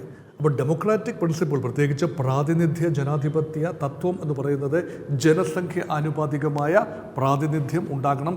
അങ്ങനെയെങ്കിൽ മാത്രമേ ഒരു വ്യക്തിയുടെ, ഒരു പൗരൻ്റെ വോട്ടിന് വിലയുണ്ടാവൂ. ഈ 2 തത്വങ്ങളെയും, ഫെഡറൽ തത്വത്തെയും ജനാധിപത്യ തത്വത്തെയും രണ്ടും നമുക്ക് സ്വാംശീകരിച്ചുകൊണ്ട് മാത്രമേ പോകാനാവൂ. അതുകൊണ്ടൊരു consensual democracy and consensual federalism, ഇതാണ് നമ്മുടെ ആവശ്യം. അതായത് കൺസെൻഷ്വൽ ഡെമോക്രസി എന്ന് പറയുന്നത് ജനാധിപത്യത്തിൽ ഈ നമ്പേഴ്സ് ഗെയിമാണല്ലോ. ആ നമ്പേഴ്സിൻ്റെ മേധാവിത്വത്തിൻ്റെ അടിസ്ഥാനത്തിൽ ഒരു രാജ്യത്തിൻ്റെ വൈവിധ്യങ്ങളെ തകർക്കരുത്. അതാണ് കൺസെൻഷ്വൽ ഡെമോക്രസി. അതേസമയം കൺസെൻഷ്വൽ ഫെഡറലിസം എന്ന് പറയുന്നത് ചില പ്രദേശങ്ങളെ അവരുടെ അർഹമായ പ്രാതിനിധ്യം നിലനിർത്തിക്കൊണ്ട് തന്നെ ജനാധിപത്യ പ്രക്രിയയെ തുടരാൻ അനുവദിക്കണം. ഇത് രണ്ടും സമന്വയിക്കണം. ഇനി നമ്മൾ ജനാധിപത്യത്തിലേക്ക് തന്നെ വരാം. ഇവിടെ ഈ ഡീലിമിറ്റേഷൻ ഒരു തർക്ക വിഷയമായി വരുന്നതിൻ്റെ പ്രധാന അടിസ്ഥാനം 2026 വരേണ്ട സെൻസസും അതിനുശേഷം വരേണ്ട ഡീലിമിറ്റേഷൻ എക്സസൈസും അതൊരു ലോങ് ഓവർഡ്യൂ ആണ്. 25 വർഷത്തെ ഒരു ബ്രീതിങ് പീരീഡാണ് നേരത്തെ ചോദിച്ചത്. ഇനി വീണ്ടും ഒരു 25 വർഷത്തേക്കും കൂടെ നീട്ടിവെക്കണം എന്ന ഒരു ഡിമാൻഡാണ് ഒരുപക്ഷെ ദക്ഷിണ സംസ്ഥാനങ്ങൾ, ഇന്ന് ചെന്നൈയിൽ കൂടിയ സ്റ്റാലിൻ്റെ നേതൃത്വത്തിൽ കൂടിയ സംസ്ഥാനങ്ങളുടെ ഒരുപക്ഷെ ഉള്ളിലിരിപ്പ്. അതെങ്ങനെയാണ് ഇന്ത്യൻ ജനാധിപത്യത്തിൻ്റെ പ്രാതിനിധ്യ സ്വഭാവത്തെ റിയലായി റെപ്രസെൻറ്റ് ചെയ്യാൻ കഴിയുന്നത്? വലിയൊരു ചോദ്യചിഹ്നമാണ്. ഇനി നമ്പേഴ്സിലേക്ക് വരാം. യഥാർത്ഥത്തിൽ ദക്ഷിണ ഇന്ത്യ എന്ന് പറയുന്നത് പൊതുവെ ഒരു വികസിച്ചുകൊണ്ടിരിക്കുന്ന, അതിദ്രുതം വികസിച്ചുകൊണ്ടിരിക്കുന്ന ഒരു പ്രദേശമാണ്. കേരളം, തമിഴ്നാട്, കർണാടക, ആന്ധ്രാപ്രദേശ്, തെലങ്കാന, ഈ പ്രദേശത്ത് നിന്ന് മാത്രമായി 133 MP-മാരാണുള്ളത്. 20 കേരളത്തിന്, 39 തമിഴ്നാടിന്, 1 പോണ്ടിച്ചേരിക്ക്, ആന്ധ്രാപ്രദേശ്, അവിഭക്ത ആന്ധ്രാപ്രദേശ് 42, കർണാടകയ്ക്ക് 28, അങ്ങനെ 133 MP-മാരെ സംഭാവന ചെയ്യുന്ന ദക്ഷിണ ഇന്ത്യയാണ് യഥാർത്ഥത്തിൽ ഇന്ത്യയുടെ GDP GDP-യുടെ 35% പ്രൊവൈഡ് ചെയ്യുന്നത്. എന്നാൽ മറ്റെല്ലാ സംസ്ഥാനങ്ങളും, ബാക്കിയുള്ള 28 സംസ്ഥാനങ്ങളിൽ 23 സംസ്ഥാനങ്ങൾ ചേർന്ന് പ്രൊഡ്യൂസ് ചെയ്യുന്നത് കേവലം 65% മാത്രമാണ്. അവിടെ തന്നെ വികസന കാര്യത്തിൽ, GDP ക്രിയേഷൻ്റെ കാര്യത്തിൽ ഒരു അസന്തുലിത അവസ്ഥയുണ്ട്. അപ്പോൾ തിരിച്ചൊരു ഫെഡറൽ പ്രിൻസിപ്പിൾ അനുസരിച്ച് തിരിച്ച് ലഭിക്കാനുള്ള, സംസ്ഥാനങ്ങൾക്ക് ലഭിക്കാനുള്ള കേന്ദ്ര വിഹിതം, അത് ഫിനാൻസ് കമ്മീഷൻ്റെ നിർദ്ദേശമനുസരിച്ച്, പ്ലാനിംഗ് കമ്മീഷൻ്റെ തീരുമാനമനുസരിച്ച്, അതായത് നീതി ആയോഗിൻ്റെ ഉൾപ്പെടെ തീരുമാനമനുസരിച്ച് ലഭിക്കേണ്ട കേന്ദ്രത്തിൽ നിന്നുള്ള പല വിധങ്ങളായ സപ്പോർട്ടുകൾ, അതിനകത്ത് ജനസംഖ്യ ആനുപാതികമായിട്ടാണ് അത് നിർണ്ണയിക്കപ്പെടേണ്ടത്. അങ്ങനെയെങ്കിൽ ഇന്ത്യയുടെ GDP-ക്ക് കാര്യമായ കോൺട്രിബ്യൂഷൻ നൽകുന്ന സംസ്ഥാനങ്ങൾ, അവർക്ക് ഇങ്ങനെ കോൺട്രിബ്യൂഷൻ നൽകാൻ കഴിഞ്ഞത് അവരുടെ ജനസംഖ്യ നിയന്ത്രിച്ചു കൊണ്ടുവന്നു, അവരുടെ സിസ്റ്റമിക് അഡ്ജസ്റ്റ്മെന്റ് വളരെ ഭംഗിയായി നടത്തി, ആരോഗ്യം, കുടുംബാസൂത്രണം, ഇതിനെല്ലാം ജനസംഖ്യാ നിയന്ത്രണത്തിനും വിദ്യാഭ്യാസത്തിനുമാണ് കൂടുതൽ തുക ആ നിലയ്ക്ക് കേന്ദ്രത്തിൽ നിന്ന് കിട്ടുക. ആ നിലയ്ക്ക് നമ്മൾ വളരെ മുന്നിലാണ് എന്നുള്ളത് കൊണ്ട് നമുക്ക് കുറവാണ് കിട്ടുന്നത്. ഇതാണ് നമ്മൾ ഓരോ തവണയും ആവർത്തിച്ചുകൊണ്ടിരിക്കുന്നത്. തീർച്ചയായും അത് വലിയ തോതിലാണ്. കാരണം 1976 ജനസംഖ്യാ നയം, ആ നയം എന്ന് പറയുന്നതിനോട് വളരെ ക്രിയാത്മകമായി പ്രതികരിച്ച സംസ്ഥാനങ്ങളാണ് ദക്ഷിണ ഇന്ത്യൻ സംസ്ഥാനങ്ങൾ. ആ സംസ്ഥാനങ്ങളുടെ ഒരു ഫെർട്ടിലിറ്റി റേറ്റ് നോക്കിയാൽ കേരളത്തിൻ്റേത് 1.8, തമിഴ്നാടിൻ്റേത് 1.8, കർണാടകത്തിന് 1.7, ആന്ധ്ര, തെലങ്കാനയൊക്കെ 1.7, 1.8. അതായത് ഒരു സ്ത്രീക്ക് പുരുഷനും ചേർന്ന് 2 മക്കൾ ശരാശരി ഉണ്ടാകുന്നില്ല. അതിനർത്ഥം എന്ന് പറഞ്ഞാൽ ജനസംഖ്യ ദക്ഷിണേന്ത്യയിൽ നിയന്ത്രണ വിധേയമായി. എന്നാൽ ഉത്തരേന്ത്യയിൽ അങ്ങനെ അല്ല അവസ്ഥ. ബീഹാറിൽ അത് 3 എന്നോർക്കണം, ഉത്തർപ്രദേശിൽ 2.2. അങ്ങനെ നോക്കുമ്പോൾ ഉത്തരേന്ത്യയിലെ ജനസംഖ്യയിൽ വളരെ വലിയ ഒരു സ്ഫോടനാത്മകമായ ഒരു അന്തരീക്ഷമുണ്ടായി. അത് ബീഹാർ, ഉത്തർപ്രദേശ്, മധ്യപ്രദേശ്, രാജസ്ഥാൻ എന്നിങ്ങനെയുള്ള ഉത്തരേന്ത്യൻ സംസ്ഥാനങ്ങളിലും ഗുജറാത്ത്, മഹാരാഷ്ട്ര എന്ന പശ്ചിമ ഇന്ത്യൻ സംസ്ഥാനങ്ങളിലും കാര്യമായ ജനസംഖ്യാ വർധന വന്നു. അങ്ങനെ നോക്കുമ്പോൾ ഏത് രൂപത്തിൽ പുനഃസംഘടിപ്പിച്ചാലും, പ്രോ-റേറ്റ ഏത് രൂപത്തിൽ കണക്ക് കൂട്ടിയാലും ശരി, മണ്ഡലങ്ങളുടെ എണ്ണം 543, ഇപ്പോൾ നിലവിലുള്ള 543 തന്നെ ക്രമീകരിച്ച് നിലനിർത്തിയാൽ പോലും സന്തുലിത അവസ്ഥ അവിടെ അട്ടിമറിക്കപ്പെടുന്നു. ഈ ദക്ഷിണേന്ത്യൻ സംസ്ഥാനങ്ങൾക്ക് ഇപ്പോൾ 23% പ്രാതിനിധ്യമാണ് കേന്ദ്രത്തിലുള്ളത്. അല്ലെങ്കിൽ ലോക്സഭയിൽ, നമ്മുടെ പാർലമെൻറ്റിൻ്റെ അധോമണ്ഡലമായ ലോക്സഭയുടെ അംഗസംഖ്യയുടെ 23%, അതായത് തീരുമാനങ്ങൾ എടുക്കുന്ന പ്രക്രിയയുടെ ഒരു 1/4 ദക്ഷിണ ഇന്ത്യൻ സംസ്ഥാനങ്ങളുടെ ഒരു പ്രൊറോഗറ്റീവാണ്. അതിൽ നിന്നും കുത്തനെ ഒരു 16-17% ആ ഒരു വിലപേശൽ ശക്തി അല്ലെങ്കിൽ ഒരു അസ്തിത്വം കുറയുകയാണ് ലോക്സഭയിൽ. ഇത് ഒരു പാർലമെൻ്ററി ജനാധിപത്യ ഒരു സംവിധാനത്തിൽ ആധോ മണ്ഡലത്തിൻ്റെ തീരുമാനം വളരെ നിർണായകമാണ്. Policy decisions are taken by the cabinet on the basis of representative democracy. ഇവിടെ നോക്കുമ്പോൾ യഥാർത്ഥത്തിൽ ദക്ഷിണേന്ത്യയുടെ തീരുമാനങ്ങൾ എടുക്കൽ സ്വഭാവത്തിന് കുറവ് വരുന്നു. അവിടെയാണ് ഫെഡറൽ തത്വം, ഫെഡറൽ പാരിറ്റി എന്നത് അട്ടിമറിക്കപ്പെടുന്നു എന്ന ഒരു പരിഭവം ഉണ്ടാകുന്നത്. അങ്ങനെയാണ്. എന്നാൽ ഉത്തരേന്ത്യയിൽ നോക്കൂ, ഇപ്പോൾ യഥാർത്ഥത്തിൽ ഉത്തർപ്രദേശിൽ ഇപ്പോൾ 80 ലോക്സഭാ മണ്ഡലങ്ങളാണുള്ളത്. അത് ഇന്നത്തെ നിലയിൽ 10 ലക്ഷം പേർക്ക് ഒരാൾ എന്ന നിലയിലാണ് ഇപ്പോഴത്തെ മണ്ഡലങ്ങളുടെ. 1971 സെൻസസ് അനുസരിച്ച് 76 പുനഃസംഘടന നടന്നു. 77 തെരഞ്ഞെടുപ്പിൽ വോട്ടിന് പോയപ്പോൾ 54 കോടി ജനങ്ങളാണ് ഇന്ത്യയിൽ ഉണ്ടായിരുന്നത്. അതുകൊണ്ട് 543 മണ്ഡലങ്ങളുണ്ട്. അതനുസരിച്ച് ഇന്നത്തെ ജനസംഖ്യ 143 കോടിയാണ്. അങ്ങനെയെങ്കിൽ 1440 ലോക്സഭാ മണ്ഡലങ്ങൾ ഉണ്ടാകണം. നമ്മുടെ പാർലമെൻറ്റ് ഘടന അനുസരിച്ച് പാർലമെൻറ്റിൻ്റെ ഭൗതിക കെട്ടിടം, പുതിയ പാർലമെൻറ്റ് കെട്ടിടത്തിൽ പോലും ഇരിക്കാൻ സാധിക്കുന്നത് 888 പേർക്കാണ്. അതുകൊണ്ട് ഈ പാർലമെൻറ്റ് പുതിയ മന്ദിരം കൺസ്ട്രക്ട് ചെയ്തപ്പോൾ പോലും ഇത്രയധികം ഒരു എണ്ണം ഉൾക്കൊള്ളാൻ തക്ക ഒരു ചിന്ത അവിടെ ഉണ്ടായില്ല. അതുകൊണ്ട് ഒരിക്കലും ആ രൂപത്തിൽ ഉണ്ടാവില്ല എന്ന് പ്രതീക്ഷിക്കാം. അങ്ങനെയെങ്കിൽ വരുന്നത് എന്താണ്? ഒരു 15 ലക്ഷം പേർക്ക് അല്ലെങ്കിൽ 20 ലക്ഷം പേർക്ക് ഒരു പ്രതിനിധി എന്ന രീതിയിലൊക്കെ നോക്കിയാലും യഥാർത്ഥത്തിൽ 848 പേരാണ് യഥാർത്ഥത്തിൽ ഉണ്ടാകാൻ സാധ്യത. അങ്ങനെയെങ്കിൽ ആ 848 ഉത്തർപ്രദേശിൽ എന്ത് ശബ്ദം ഉയർത്താനാവും, എന്ത് വിഷയങ്ങൾ ഉന്നയിക്കാനാവും എന്നൊരു പ്രശ്നം കൂടി അവിടെ നിൽക്കുകയാണ്. ഞാൻ CPM പ്രതിനിധിയിലേക്ക് പോകുന്നു. വസീഫ്, ഞാൻ വരാം. അതെ വസീഫ്, ശരി, പൂർത്തിയാക്കൂ. ഒരു സെക്കൻഡ് കൂടെ. അങ്ങനെയെങ്കിൽ ഉത്തരേന്ത്യൻ സംസ്ഥാനം, അതുകൊണ്ടാണ് ഇവിടുത്തെ രാഷ്ട്രീയം പ്രധാനമാകുന്നത്. ഉത്തരേന്ത്യൻ സംസ്ഥാനങ്ങൾ, ഉത്തർപ്രദേശ്, ബീഹാർ, മധ്യപ്രദേശ്, രാജസ്ഥാൻ എന്നീ സംസ്ഥാനങ്ങളും മഹാരാഷ്ട്രയും ഗുജറാത്തും ചേർന്നാൽ 6 സംസ്ഥാനങ്ങൾ. ഈ 6 സംസ്ഥാനങ്ങൾ ഒരുമിച്ച് നിന്നാൽ അതൊരു പക്ഷേ ഭാരതീയ ജനതാ പാർട്ടിക്ക് നിർണായക സാന്നിധ്യമുള്ള സംസ്ഥാനങ്ങളാണ്. ആ സംസ്ഥാനങ്ങൾ ഒന്നിച്ച് നിന്നാൽ മൊത്തം ലോക്സഭ പുനഃസംഘടിപ്പിക്കപ്പെടുന്ന 848 ആണെങ്കിൽ, ആണെന്ന് എനിക്ക് പറയാനാവില്ല, ആണെങ്കിൽ അതിൽ കൃത്യമായ നമ്പർ ഈ 6 സംസ്ഥാനങ്ങൾ പകുതിയിലധികം ലോക്സഭാ സീറ്റുകൾ കൈവശം വെക്കും. അത് ഒരു ഫെഡറൽ ഡിസ്പാരിറ്റി ഉണ്ടാക്കുമെന്നതാണ് പ്രധാന ആക്ഷേപം. പക്ഷേ മറുവശത്ത് ഞാൻ നേരത്തെ പറഞ്ഞതുപോലെ ജനസംഖ്യ ആനുപാതികമായ പ്രാതിനിധ്യം ഉണ്ടാവുകയും വേണം. അതാണ് ഈ വൈരുദ്ധ്യം, ഈ കോൺട്രഡിക്ഷൻ. ശരി, വസീഫ്, ഇപ്പോൾ ഉയരുന്ന അല്ലെങ്കിൽ ഇപ്പോൾ ദക്ഷിണേന്ത്യൻ സംസ്ഥാനങ്ങൾ ചേർന്ന യോഗത്തിനോട് വിമർശനമുള്ളവർക്ക് പറയുന്ന ഒരു കാര്യം, ഇപ്പോഴത്തെ നില തുടരണം എന്ന് പറയുന്നതിൽ അതിലും അശാസ്ത്രീയതയില്ലേ? ഇപ്പോഴത്തെ നില തുടർന്നാൽ കൂടുതൽ ജനസംഖ്യയുള്ള സംസ്ഥാനങ്ങളുടെ പ്രതിനിധികളായി ഇപ്പോൾ ഒരാൾ മാത്രമാണുള്ളത്. ഇപ്പോൾ ശ്രീ മോഹൻ വർഗീസ് പറഞ്ഞ പോലെ 10 ലക്ഷത്തിന് ഒരു പ്രതിനിധി എന്ന് പറയുന്നത് ശരിയായ കണക്കാണോ, അങ്ങനെയാണോ വേണ്ടത് എന്നൊരു ചോദ്യം കൂടി വരുന്നുണ്ട്.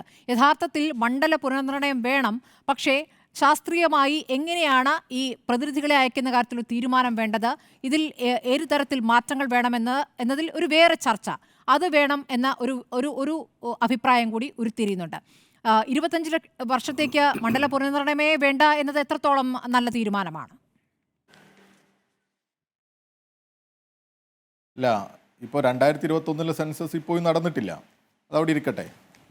ഇപ്പോൾ നിങ്ങളൊക്കെ സൂചിപ്പിച്ചതുപോലെ കഴിഞ്ഞ സെൻസസിൻ്റെ അടിസ്ഥാനത്തിൽ നടത്തിയ മണ്ഡല പുനർനിർണയ സമയത്ത് നമുക്കുണ്ടായിരുന്നത് ഇന്ത്യയിലെ സെൻസസിൻ്റെ 3.89% നമ്മുടെ ജനസംഖ്യ. അത് പിന്നീട് 2011 2.76 ആയി കുറഞ്ഞു. ഇപ്പോഴാണെങ്കിൽ ഇന്ത്യയുടെ പെർസെൻറ്റേജ് എടുത്ത് നോക്കുമ്പോൾ വീണ്ടും കുറയാനാണ് സാധ്യത.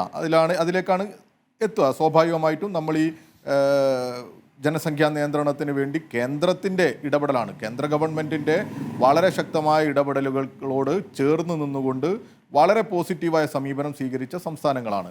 അവിടെയാണ് ഈ ജനസംഖ്യ കുറയുന്നത്. അപ്പോഴാണ് ഇവിടെ പറയുന്നത് പോലെ നമ്മുടെ വികസനത്തിന് ആവശ്യമായ, നമ്മുടെ GDPക്ക് അനുസൃതമായ ഇവിടെ നിന്ന് പിരിച്ചു കൊണ്ടുപോകുന്ന പണത്തിൻ്റെ വിഹിതം പോലും ഇങ്ങോട്ട് തരാത്ത സാഹചര്യം ഇപ്പോൾ ഇവിടെ സൂചിപ്പിച്ചത് കൊണ്ട് ഞാൻ അതിൻ്റെ ഭാഗമായിട്ട് പറയാം.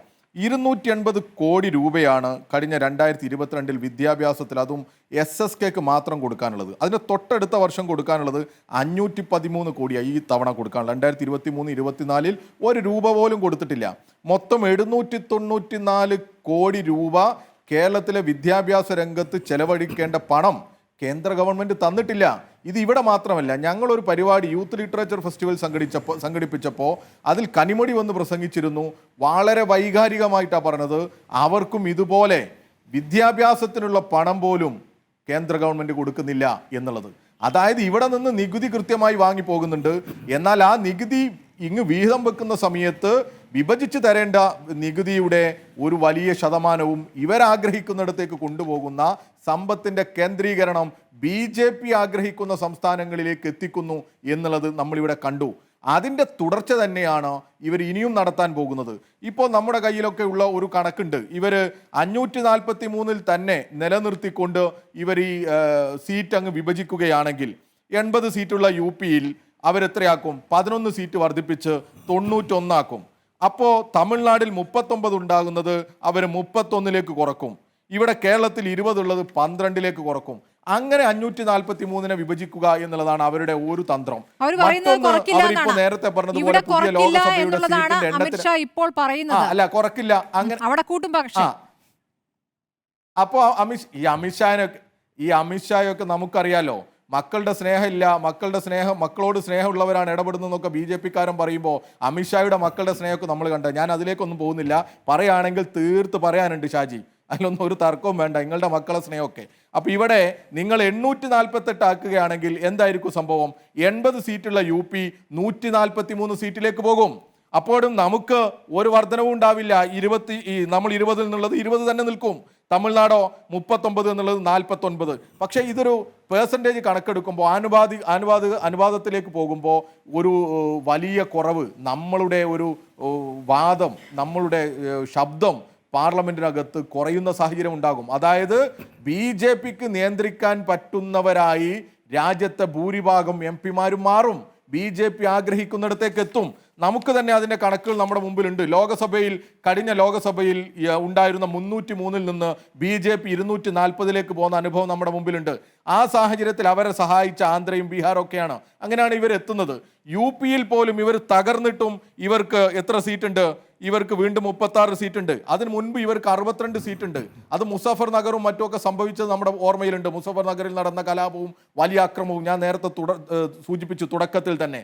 വലിയ ധ്രുവീകരണ രാഷ്ട്രീയം മുന്നോട്ട് വെച്ചാൽ, വലിയ അപകടകരമായ രാഷ്ട്രീയം മുന്നോട്ട് വെച്ചാൽ BJP-ക്ക് ധ്രുവീകരണത്തിലൂടെ അധികാരത്തിൽ ഉറച്ചു നിൽക്കാൻ പറ്റുന്ന സാഹചര്യമാണ് ഇവർ മുന്നോട്ട് വെക്കുന്നത്.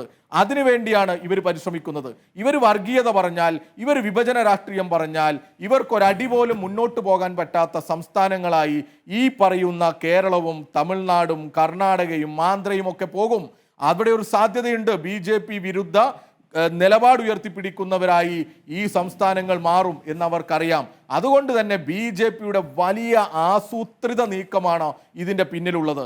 ഇവിടെ യഥാർത്ഥത്തിൽ ഭരണഘടനയും ഫെഡറലിസത്തെയും ഒക്കെ പരിഗണിച്ച് മുന്നോട്ട് പോകുന്നവരാണെങ്കിൽ, അതിന് മാന്യത കൽപ്പിക്കുന്നവരാണെങ്കിൽ, മനസാക്ഷിയുള്ളവരാണെങ്കിൽ രാജ്യത്തെ എല്ലാ ജനവിഭാഗങ്ങളെയും ചേർത്ത് നിർത്തണം, രാജ്യത്തെല്ലായിടത്തും വികസനം കൊണ്ടുവരണം, പണം എത്തണം, എല്ലാ സംസ്ഥാനങ്ങൾക്കും അർഹമായ ന്യായമായ പരിഗണന കൊടുക്കണം എന്നതാണ് ഇവർ മുന്നോട്ട് വെക്കുന്നത് എങ്കിൽ ശരിയായ ചർച്ചയിലേക്ക് പോകണം. ഇപ്പൊ ഇവർ പറയുന്നു BJP എവിടെ നിന്നാ നിങ്ങൾക്ക് കണക്ക് കിട്ടിയത്, ആരാ നിങ്ങളോട് പറഞ്ഞത് എന്നൊക്കെ ചോദിക്കുന്നത്. ഈ അമിത്ഷായെ അറിയാത്തവരല്ലല്ലോ ഈ രാജ്യത്തെ ജനങ്ങൾ. അമിത്ഷായെ അറിയുന്നവർ തന്നെയാണ് ഇന്ന് ചെന്നൈയിൽ കൂടിച്ചേർന്നത്. ഈ BJP-യുടെ എല്ലാ ധ്രുവീകരണ രാഷ്ട്രീയവും, നിങ്ങൾക്ക് ഭരണഘടനയോടുള്ള സമീപനവും, നിങ്ങൾക്ക് രാജ്യത്തെ ഫെഡറലിസത്തോടുള്ള സമീപനവും എന്താണ് എന്ന ബോധ്യം അനുഭവത്തിൻ്റെ പശ്ചാത്തലത്തിൽ അറിവുള്ളവരാണ് ഇന്ന് കൂടിച്ചേർന്നത്. നിങ്ങൾ പാർലമെന്റിനകത്ത് പറ, ഞങ്ങൾ ഇന്നതാണ് ചെയ്യാൻ പോകുന്നത്, ഇതാണ് മാനദണ്ഡം എന്ന് നിങ്ങൾ പറ. എന്നിട്ട് നമുക്ക് ചർച്ചയാവാം. ഇവിടെ ഉറപ്പ് നൽകുമ്പോൾ നമ്മുടെ മുന്നിൽ ഇപ്പോഴുള്ള അനുഭവം ഈ മണ്ഡല പുനർനിർണയത്തിലേക്ക് കടക്കുന്നത് മാത്രമല്ല, കേന്ദ്ര നികുതികൾ വീതം വെക്കുന്നതിലാണ്. ആ അനുഭവം ഇപ്പോൾ നമ്മൾ അതുമായി ബന്ധപ്പെട്ടുള്ള പ്രതികരണങ്ങൾ വന്നുകൊണ്ടിരിക്കുകയാണ്. പറഞ്ഞതും അതാണ്. വിദ്യാഭ്യാസം മാത്രമല്ല, ആരോഗ്യ രംഗത്തായാലും ബ്രാൻഡിംഗ് നടപ്പാക്കിയിട്ടില്ലെങ്കിൽ പദ്ധതികൾ, സഹായങ്ങൾ ഒഴിവാക്കുന്നു എന്നുള്ള വിഷയം അവിടെ നിൽക്കുന്നു. ഇനി ലൈഫ് പദ്ധതിക്കാകട്ടെ മോദിയുടെ പടം വച്ചില്ലെങ്കിൽ വീടില്ല എന്ന സ്ഥിതിയുമാണ്. ഇതാണ് ഇപ്പോൾ കേരളം അനുഭവിച്ചു കൊണ്ടിരിക്കുന്നത്. വസീഫ്, പൂർത്തിയാക്കൂ. അല്ല, ഞാൻ സ്മൃതി പറഞ്ഞതിലേക്ക് തന്നെ എത്തുന്നത്, ഇവർ ഇപ്പോൾ പറഞ്ഞു കേരളത്തിൽ നിന്നും തമിഴ്നാട്ടിൽ നിന്നും ബഹളം വെക്കുന്ന ആളുകളുടെ കുറവ് ഉണ്ടാവുമല്ലോ. ഇതാണ് ഇവരുടെ പ്രശ്നം. ഇവരുടെ തലവേദന ഇതാണ്.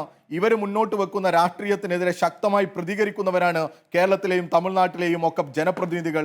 അവർ ഈ നിലപാട് സ്വീകരിക്കുമ്പോൾ, BJP-യുടെ വർഗീയതക്കെതിരെ നിലപാട് സ്വീകരിക്കുമ്പോൾ ഇവർക്ക് അസ്വസ്ഥതയുണ്ട്. എന്നാൽ കേരളത്തിൽ നിന്ന് പോയി ഒരാൾ, അദ്ദേഹം അവിടെ എന്തൊക്കെയാണ് ചെയ്യുന്നത്, അദ്ദേഹത്തിന് അവിടെ നടക്കുന്ന കാര്യങ്ങളെക്കുറിച്ച് വലിയ നിശ്ചയമുണ്ടോ, വലിയ സ്വാധീനമുണ്ടോ എന്നുള്ളത് കേരളത്തിലെ ജനങ്ങൾ ഇപ്പോൾ മനസ്സിലാക്കിക്കൊണ്ടിരിക്കുക. പിന്നെയല്ലേ ഷാജി പറഞ്ഞിട്ട് നമ്മൾ വിശ്വാസത്തിലെടുക്കേണ്ടത്? ഇവരൊന്നും പറഞ്ഞാൽ കേരളത്തിലെ BJP-യുടെ ഏത് നേതാക്കന്മാർ പറഞ്ഞാലാണ് കേന്ദ്രത്തിൽ ഇരിക്കുന്നവർ കേൾക്കുക? ഒരു വിലയില്ലെന്ന് ഇവർക്ക്. ഇവർ പറയുന്ന എന്തെങ്കിലും ഇവർ കേൾക്കുമോ? അങ്ങനെയാണെങ്കിൽ ഞാൻ ആത്മാർത്ഥമായി വിശ്വസിക്കുന്നു ഷാജിക്ക് കേരളം തകരണമെന്ന് ആഗ്രഹം ഉണ്ടാവില്ല. അതൊരു BJP നേതാക്കന്മാർക്ക്, കേരളത്തിലെ BJP നേതാക്കന്മാർക്ക് അങ്ങനെ ഉണ്ടാകുമോ? കേരളം തകരണം, കേരളത്തിന് പണം കിട്ടരുത് എന്ന് ആഗ്രഹമില്ല. ഇവരും ചിലപ്പോൾ ആത്മാർത്ഥമായി ആഗ്രഹിക്കുന്നുണ്ടാകും, പണം കൊണ്ടുവരണം, കേരളത്തിലേക്ക് പണം കിട്ടണം, വികസനം വരണം എന്നൊക്കെ. പക്ഷെ ഇവരൊന്നും അവർ മൈൻഡ് ചെയ്യില്ലെന്നേ. ഇവര് ഈ കേരളത്തിലെ BJP നേതാക്കന്മാരെ മൈൻഡ് ചെയ്യില്ല. അതാ ഞാൻ പറഞ്ഞത്. നിലപാട് പറയട്ടെ, അമിത്ഷാ പറയട്ടെ, നരേന്ദ്രമോദി പറയട്ടെ. പൂർണ്ണമായും കേന്ദ്രീകൃത സംവിധാനമാണ് നിങ്ങൾ ആഗ്രഹിക്കുന്നത്. അങ്ങനെ വരുമ്പോൾ അതിന്റെ അനുഭവങ്ങൾ ഇവിടെ ഉള്ളത് കൊണ്ടാണ് നിങ്ങൾ പറയുന്നത് ഇപ്പോൾ വിശ്വസിക്കാത്തത്. അതാണ് ഇപ്പോൾ വസീഫ് ആവർത്തിച്ച് പറഞ്ഞുകൊണ്ടിരിക്കുന്നത്. നമുക്ക് എത്താം. ശ്രീ ഷാജി രാഘവൻ മറുപടി നൽകുക. ഈ മണ്ഡല പുനർനിർണയം മാത്രമല്ല, ഇപ്പോൾ ഈ കേന്ദ്ര നികുതികളുടെ നമുക്ക് കിട്ടാനുള്ള വീതം വെപ്പുമായി ബന്ധപ്പെട്ട് ഏറ്റവും അധികം ബുദ്ധിമുട്ട് അനുഭവിക്കുന്നത് കേരളവും തമിഴ്നാടുമാണ്. അതിന് കാരണം വിദ്യാഭ്യാസപരമായും ജനസംഖ്യാ നിയന്ത്രണത്തിന്റെ കാര്യത്തിൽ നമ്മൾ മുന്നിലാണ് എന്നുള്ളതാണ്. ആ അനുഭവം അവിടെ നിൽക്കുന്നു. ഇനി ബ്രാൻഡിങ്ങുമായി ബന്ധപ്പെട്ട് നിങ്ങൾ എടുക്കുന്ന കടുംപിടുത്തം മൂലമുള്ള നിലപാടുകൾ ഒരു വശത്ത് നിൽക്കുന്നു. അപ്പോൾ ഇതാണ് നമ്മുടെ അനുഭവം ഒരു വശത്ത് നിൽക്കുന്നത്. അപ്പോഴാണ് താങ്കൾ പറയുന്നത് അങ്ങനെയല്ല, എല്ലാം പരിഗണിച്ച് എല്ലാവരും പറയുന്ന അഭിപ്രായങ്ങളും എടുത്തുകൊണ്ടായിരിക്കും ഒരു തീരുമാനമെന്ന്. എങ്ങനെ വിശ്വസിക്കും?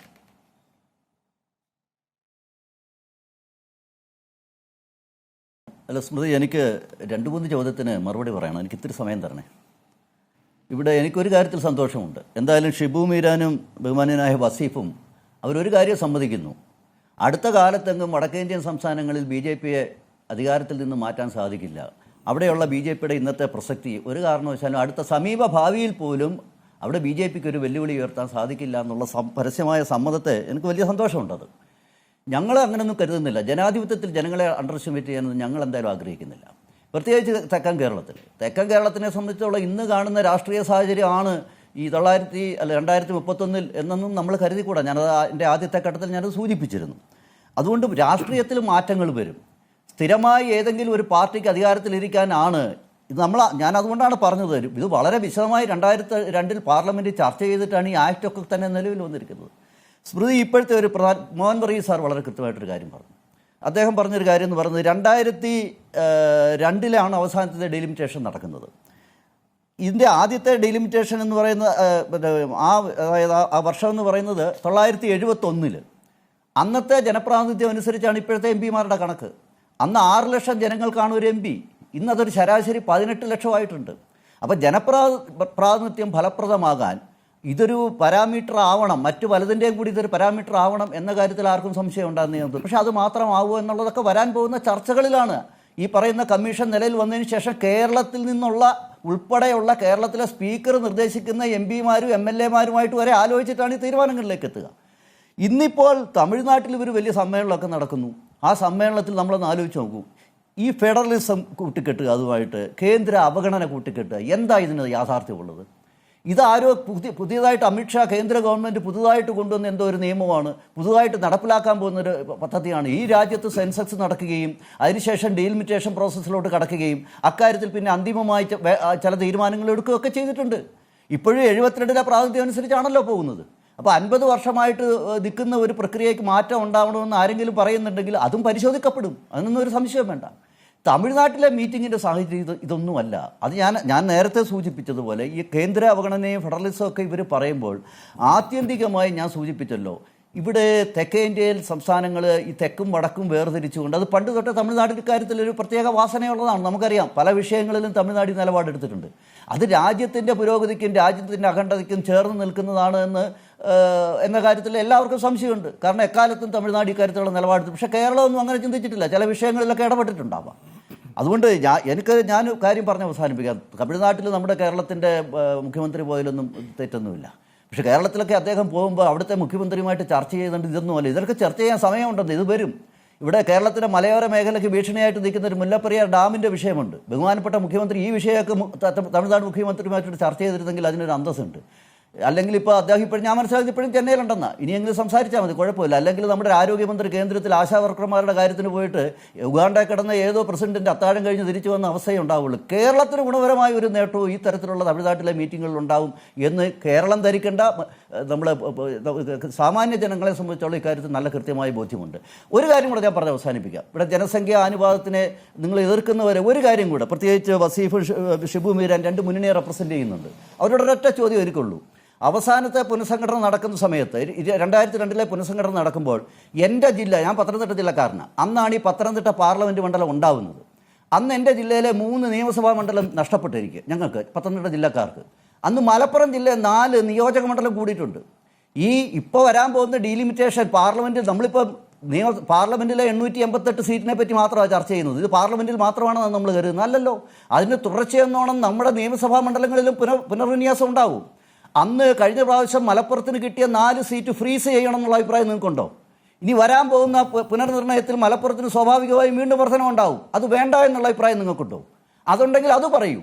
പാർലമെൻറ്റിലെ കാര്യം മാത്രം ചർച്ച ചെയ്തുകൊണ്ട് ഈ രാജ്യത്തെടുത്ത ഒരു നിയമത്തിൻ്റെ അടിസ്ഥാനത്തിൽ വരാൻ പോകുന്ന ദിവസങ്ങളിൽ ചർച്ച ചെയ്ത് നടപ്പിലാക്കാൻ പോകുന്ന ഒരു പരിപാടി, ഒരു പ്രോസസ്, അതിനെപ്പറ്റി ഒരു രാഷ്ട്രീയ വിഷയമാക്കി അത് ചർച്ച ചെയ്യാൻ ശ്രമിക്കുന്ന ഈ ശ്രമത്തെ അപലനീയം എന്ന് മാത്രമേ പറയാൻ സാധിക്കൂ. ശ്രീ ഷാജി രാഘവന് വേഗം വസീഫ് ഒന്ന് മറുപടി പറഞ്ഞ ശേഷം, വസീഫ് ഇറങ്ങുന്നതുകൊണ്ടാണ്. ശ്രീ മോഹൻ ഒന്ന് തുടരണം പ്ലീസ്. അല്ല, ഇവരിപ്പോ പറയുന്ന ഇപ്പോൾ എന്തൊരു കുറുക്കന്റെ കൗശലം നോക്ക് നിങ്ങൾ. മലപ്പുറത്ത് സീറ്റ് കൂടും, അതുകൊണ്ട് അത് മുസ്ലിം ലീഗിന് പ്രശ്നമുണ്ടോ എന്നുള്ളതൊക്കെ ചോദിക്കുന്നത്. ഷാജി, നമ്മളിവിടെ പറയുന്നത് രാജ്യത്തെ ജനങ്ങളെ ഒരുപോലെ കാണാൻ പറ്റണം. പിന്നെ നിങ്ങൾ തുടക്കത്തിൽ പറഞ്ഞു ഉത്തരേന്ത്യയിൽ നിങ്ങൾ തന്നെയായിരിക്കും ഇനി ജയിക്കുക. ഇത്തവണ ഉത്തർപ്രദേശിൽ പോലും 9% വോട്ടാണ് നിങ്ങൾക്ക് കുറഞ്ഞത്. 9% സീറ്റിൻ്റെ എണ്ണം ഞാൻ നേരത്തെ പറഞ്ഞു. വലിയ കുറവാണ് യു പിയിൽ ഉണ്ടായത്. അത് കുറയും, നിങ്ങൾക്ക് ഒരു തർക്കവും വേണ്ട. പിന്നെ ഞങ്ങൾ ഇവിടെ പറഞ്ഞത് എന്താ, നിങ്ങൾ ഇവിടെ നടപ്പിലാക്കാൻ പോകുന്നത് ഭീകരമായ ധ്രുവീകരണ രാഷ്ട്രീയമായിരിക്കും. അങ്ങനെ ഒരു ധ്രുവീകരണ രാഷ്ട്രീയത്തിൽ നിങ്ങളുടെ പ്രതീക്ഷയാണ് ഞാൻ പറഞ്ഞത്. നിങ്ങൾ ജയിക്കുമെന്നല്ല, നിങ്ങളുടെ പ്രതീക്ഷ BJP-യുടെ. അതിവിടെ നടക്കോ ഇല്ലേ എന്നുള്ളതൊക്കെ നമുക്ക് കാണാം. ഇത്തവണ തന്നെ നിങ്ങൾ എങ്ങനെയാണ് അധികാരത്തിൽ കടിച്ചു തൂങ്ങിയത് എന്ന് നമുക്കറിയാം. ആന്ധ്രയും ബീഹാറും ഇല്ലെങ്കിൽ നിങ്ങളില്ല, തീർന്ന്. ആ സാഹചര്യത്തിലേക്ക് നിങ്ങൾ എത്തി. ആന്ധ്രയും ബീഹാറിനെയും നിങ്ങൾ ആന്ധ്രാപ്രദേശിലെയും ബീഹാറിലെയും ആ പിന്തുണ കൊണ്ടാണ് നിങ്ങൾ നിലനിന്നത്. പിന്നെ നമ്മളിവിടെ പറഞ്ഞത്, നിങ്ങൾ നേരത്തെ പറഞ്ഞു 3.82 ആണ് നമുക്കുള്ള കിട്ടുന്ന വിഹിതം. 10ാം ധനകാര്യ കമ്മീഷൻ കാലത്ത് കിട്ടിയിരുന്ന വിഹിതം 3.82. അത് 1.92 കുറച്ചു. അത്രയേ ഉള്ളൂ ഇപ്പോൾ വിഹിതം കിട്ടുന്നുള്ളൂ. നമുക്ക് ന്യായമായും കിട്ടേണ്ട പണമാണ്. നിങ്ങളൊരു കേരളക്കാരൻ എന്നുള്ള നിലക്ക്, കേരളത്തിലെ BJP-യുടെ നേതാവ് എന്നുള്ള നിലക്ക് നിങ്ങൾക്ക് കേന്ദ്രത്തോട് ചോദിക്കാൻ സാധിക്കുമോ? സാധിക്കില്ല. നിങ്ങൾ ഇവിടുന്ന് കൊണ്ടുപോയി കേന്ദ്രമന്ത്രിമാരാക്കിയവർ തന്നെ എന്താ പറഞ്ഞത്? കേരളം ദരിദ്രരാണ് എന്ന് പറഞ്ഞാൽ നമുക്ക് ആലോചിക്കാം. പിന്നെ നിങ്ങൾ പറഞ്ഞു ഞങ്ങളുടെ മന്ത്രി അവിടെ പോയിട്ട് കാണാൻ പറ്റിയില്ല എന്നൊക്കെ. നിങ്ങളുടെ ഇവിടുത്തെ സഹമന്ത്രിമാരുടെ അവസ്ഥ അവിടെ ചെന്നാൽ എന്താ എന്നുള്ളത് വെറുതെ സ്വകാര്യമായിട്ടൊന്ന് ചോദിച്ചു നോക്കേണ്ടി. അവിടെയൊക്കെ അടിമ ഉടമ സമ്പ്രദായമാണ് അവസ്ഥ. ഇതാണ് ശ്രീ മോഹൻ വർഗീസ്. ഇപ്പോൾ വികേന്ദ്രീകരണമാണ് നല്ല പോംവഴി എന്ന് പറയുന്നു. അതായത് സംസ്ഥാനങ്ങൾക്ക് കൂടുതൽ അധികാരം നൽകിക്കൊണ്ടുള്ള ഒരു മാറ്റം, അതിനെ താങ്കൾ എങ്ങനെ കാണുന്നു? അതോടൊപ്പം തന്നെ ഈ പരിഹാര മാർഗങ്ങൾ എന്തൊക്കെയെന്നുള്ള ആലോചനകളിൽ തരൂർ നിർദ്ദേശിക്കുന്ന ഒരു കാര്യമുണ്ട്, US-ന്റെ ഭരണഘടനയിൽ നിന്നും ഒരു പേജ് കടമെടുക്കാമെന്ന്. അതനുസരിച്ചാണെങ്കിൽ ഇപ്പോൾ അവിടെ 50 സംസ്ഥാനങ്ങൾക്കും തുല്യ ശബ്ദമുണ്ട്, 2 സെനറ്റർമാർ വീതം. ആ രൂപത്തിൽ വലിപ്പം ചെറുപ്പങ്ങളില്ലാതെ ഈ തരത്തിൽ പ്രാതിനിധ്യമാക്കി കഴിഞ്ഞാൽ പ്രശ്നം വരില്ല എന്ന് പറയുന്നു. എത്രത്തോളം യോജിക്കുന്നു? അത് പരിഹാരങ്ങൾ ശ്രീ തരൂർ പറഞ്ഞ ഒരു പരിഹാരം, ഒരു യഥാർത്ഥ ഫെഡറൽ സംവിധാനത്തിൽ അങ്ങനെ ഒരു പരിഹാരം തീർച്ചയായും ഉണ്ട്. അതുകൊണ്ടാണ് 1913 ആണ് ഈ സംഘസംഖ്യ സെനറ്റ് ഹൗസ് ഓഫ് റെപ്രസെൻറ്റേറ്റീവ്സിൻ്റെ, അമേരിക്കൻ പാർലമെൻറ്റായ കോൺഗ്രസിൻ്റെ അധോമണ്ഡലമായ ഹൗസ് ഓഫ് റെപ്രസെൻറ്റേറ്റീവ്സിൻ്റെ അംഗസംഖ്യ 535 നിജപ്പെടുത്തിയത്. അത് ഇന്നും ഒരു നൂറ്റാണ്ടിന് ശേഷം, 110 വർഷത്തിന് ശേഷവും അത് അതേ നിലയിൽ തന്നെ നിൽക്കുകയാണ്. ജനസംഖ്യ അന്നത്തെ 9 കോടിയിൽ നിന്നും ഇന്ന് 35 കോടിയായിട്ട് അമേരിക്കയുടെ ജനസംഖ്യ വളർന്നു.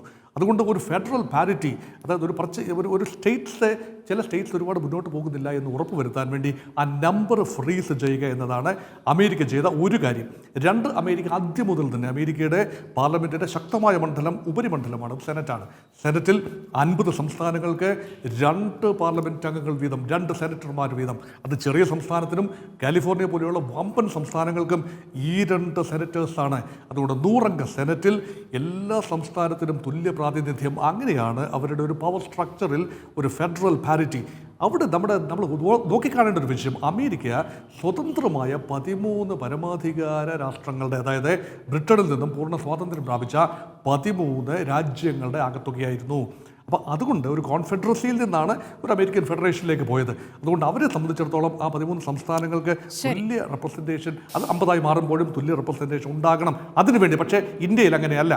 ഇന്ത്യയിൽ ബ്രിട്ടീഷുകാരിൽ നിന്നും സ്വാതന്ത്ര്യം നേടിയപ്പോൾ അങ്ങനെ പരമാധികാര സംസ്ഥാനങ്ങളൊന്നും ഉണ്ടായിരുന്നില്ല.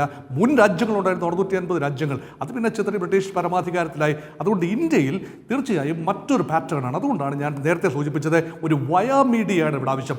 ഫെഡറൽ തത്വങ്ങൾ ബലി കഴിക്കാതെ തന്നെ ജനസംഖ്യ ആനുപാതികമായ ചെറിയ സൂചനകൾ ഉണ്ടാകണം. അതുകൊണ്ടാണ് ഈ നമ്പേഴ്സ് പ്രോറാറ്റ എന്നത് എത്തിച്ചേരേണ്ടത് വിദഗ്ധമായ വിശദമായ സംസ്ഥാനങ്ങളുമായി കൂടി ആലോചിച്ച് ഏകപക്ഷീയമായി അടിച്ചേൽപ്പിക്കേണ്ടത്. കൂടിയാലോചന എത്രത്തോളം നന്നായി നടക്കും എന്നുള്ളതാണ് നമ്മുടെ മുന്നിലുള്ള സംശയമായി നിൽക്കുന്നത്. അഡ്വക്കേറ്റ് ഷിബു മീരാൻ, ഈ ദക്ഷിണേന്ത്യൻ സംസ്ഥാനങ്ങളുടെ എതിർപ്പ്, പ്രതിഷേധ പരിപാടികൾക്കുള്ള ആലോചന എത്രത്തോളം ഫലം ചെയ്യുമെന്നാണ് ഈ ഘട്ടത്തിൽ കരുതേണ്ടത്? ദക്ഷിണേന്ത്യൻ സംസ്ഥാനങ്ങൾ മാത്രമല്ല, ഇപ്പോൾ പശ്ചിമ ബംഗാളിനെ അടക്കം ക്ഷണിച്ചിരുന്നെങ്കിലും അവർക്ക് പങ്കെടുക്കാൻ കഴിഞ്ഞില്ല, ഐക്യദാർഢ്യം അറിയിക്കുകയാണ് ചെയ്തിട്ടുള്ളത്. ആ ഐക്യദാർഢ്യത്തിന് എത്രത്തോളം ബലമുണ്ട് എന്ന കാര്യത്തിലും ഒരു സംശയം അപ്പുറത്ത് ഉയരുകയും ചെയ്യുന്നു. ഇത് ഡെവലപ്പായി വരിക തന്നെ ചെയ്യും സ്മൃതി. ഇത് BJPക്കെതിരെ നമ്മൾ നേരത്തെ ഇന്ത്യ മുന്നണിയൊക്കെ രൂപപ്പെടുന്ന ഘട്ടവും പിന്നീട് മുന്നോട്ട് പോയതും നമ്മൾ കണ്ടതാണ്. തീർച്ചയായും ബംഗാൾ അടക്കമുള്ള ഇന്ത്യയിലെ സംസ്ഥാനങ്ങൾ ഇത് ഒരു സീറ്റ് വിഭജനത്തിന്റെ മാത്രമല്ല, ഈ ഫെഡറൽ സിസ്റ്റത്തിനെതിരായ ഒരു അറ്റാക്ക് എന്നത് അവരൊക്കെ പങ്കുവെക്കുന്ന കാര്യമാണ്. BJPക്ക് ഒരു മറുപടി, ഈ വടക്കേ ഇന്ത്യ മുഴുവൻ ഞങ്ങൾക്ക് തീരെഴുതി കിട്ടിയതാണെന്ന് വിചാരിച്ചു പോകരുതേ. ഈ അയോധ്യയിലെ ഫൈസാബാദ് തോറ്റു, നരേന്ദ്രമോദി വാരാണസിയിൽ പിന്നിൽ എന്ന് വാർത്ത വായിക്കാനുള്ള ഭാഗ്യം ഉണ്ടായി ഇവിടുത്തെ മാധ്യമ പ്രവർത്തകർക്ക്. 10 ലക്ഷം വോട്ടിന് ജയിക്കുമെന്ന് വിചാരിച്ച ആള് അവസാനം 1.5 ലക്ഷം വോട്ടിനാണ് അവിടെ വിജയിച്ച് കയറിയത്. പിന്നെ ഷാജി രാഘവനോട് ഇരിക്കും. നിങ്ങളിപ്പോ ഈ പത്തനംതിട്ട, മലപ്പുറം, അന്നും കേരളത്തിൽ 140 ഇന്നും കേരളത്തിൽ. ഷാജി രാഘവൻ, ഇത് നമ്മുടെ കേരളത്തിന്റെ പ്രാതിനിധ്യം കുറയുന്നതിനെ കുറിച്ചാണ് ഈ പറയുന്നത്. തമിഴ്നാട്ടിൽ BJP അല്ലാത്ത ബാക്കി എല്ലാ കക്ഷികളും മാർച്ച് 1 സർവകക്ഷി യോഗത്തിൽ പങ്കെടുത്തു. നമ്മുടെ അമ്മ മലയാളത്തിന്റെ പ്രാതിനിധ്യം, നമ്മുടെ അമ്മ മലയാളത്തിന് ന്യായമായും കിട്ടേണ്ട നികുതി വരുമാനം, ഇതൊക്കെ ഞങ്ങൾ എല്ലാവരും ഒരുമിച്ച് നിൽക്കുമ്പോൾ ആയുസ്സിൽ ഒരിക്കലെങ്കിലും ഈ ഡൽഹിയിൽ നിന്നുള്ള വാറോല വലിച്ചെറിഞ്ഞിട്ട് എന്റെ അമ്മ മലയാളത്തെ ഇങ്ങനെ ദ്രോഹിക്കരുത് എന്ന് പറയാൻ നിങ്ങൾക്കാർക്കും കൊതി തോന്നുന്നില്ലേ?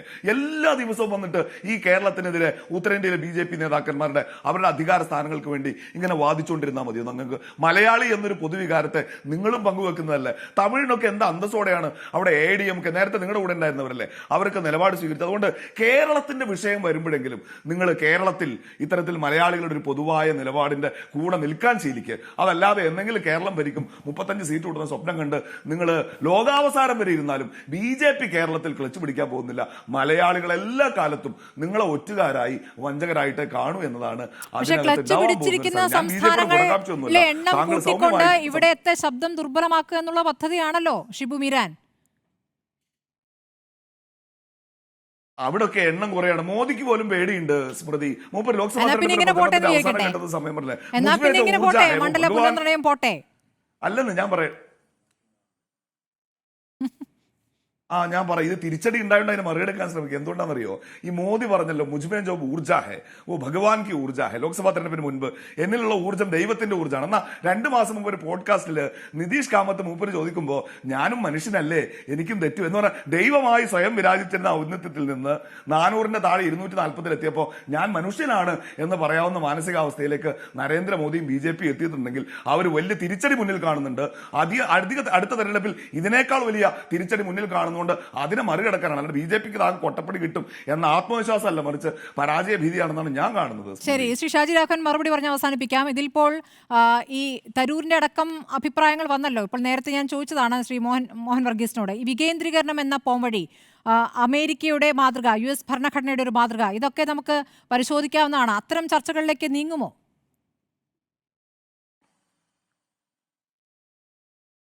അല്ല, ഷിബു മീരാനെ ഞാനൊരു ചോദ്യം ചോദിച്ചതിന് പാർലമെന്റ് മണ്ഡലം പുനഃക്രമീകരിക്കുന്നത് പോലെ നിയമസഭാ മണ്ഡലങ്ങൾ പുനഃക്രമീകരിക്കുമ്പോൾ മലപ്പുറം ജില്ലയ്ക്ക് കൂടുതൽ ഇത് കിട്ടുന്നതിനെ പറ്റി ഞാൻ ചോദ്യം ചോദിച്ചു.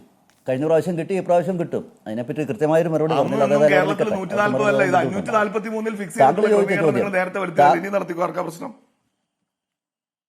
അതന്നെ അന്നൊന്നും കേരളത്തിൽ 140 അത് കേരളത്തിൽ വരും സാർ.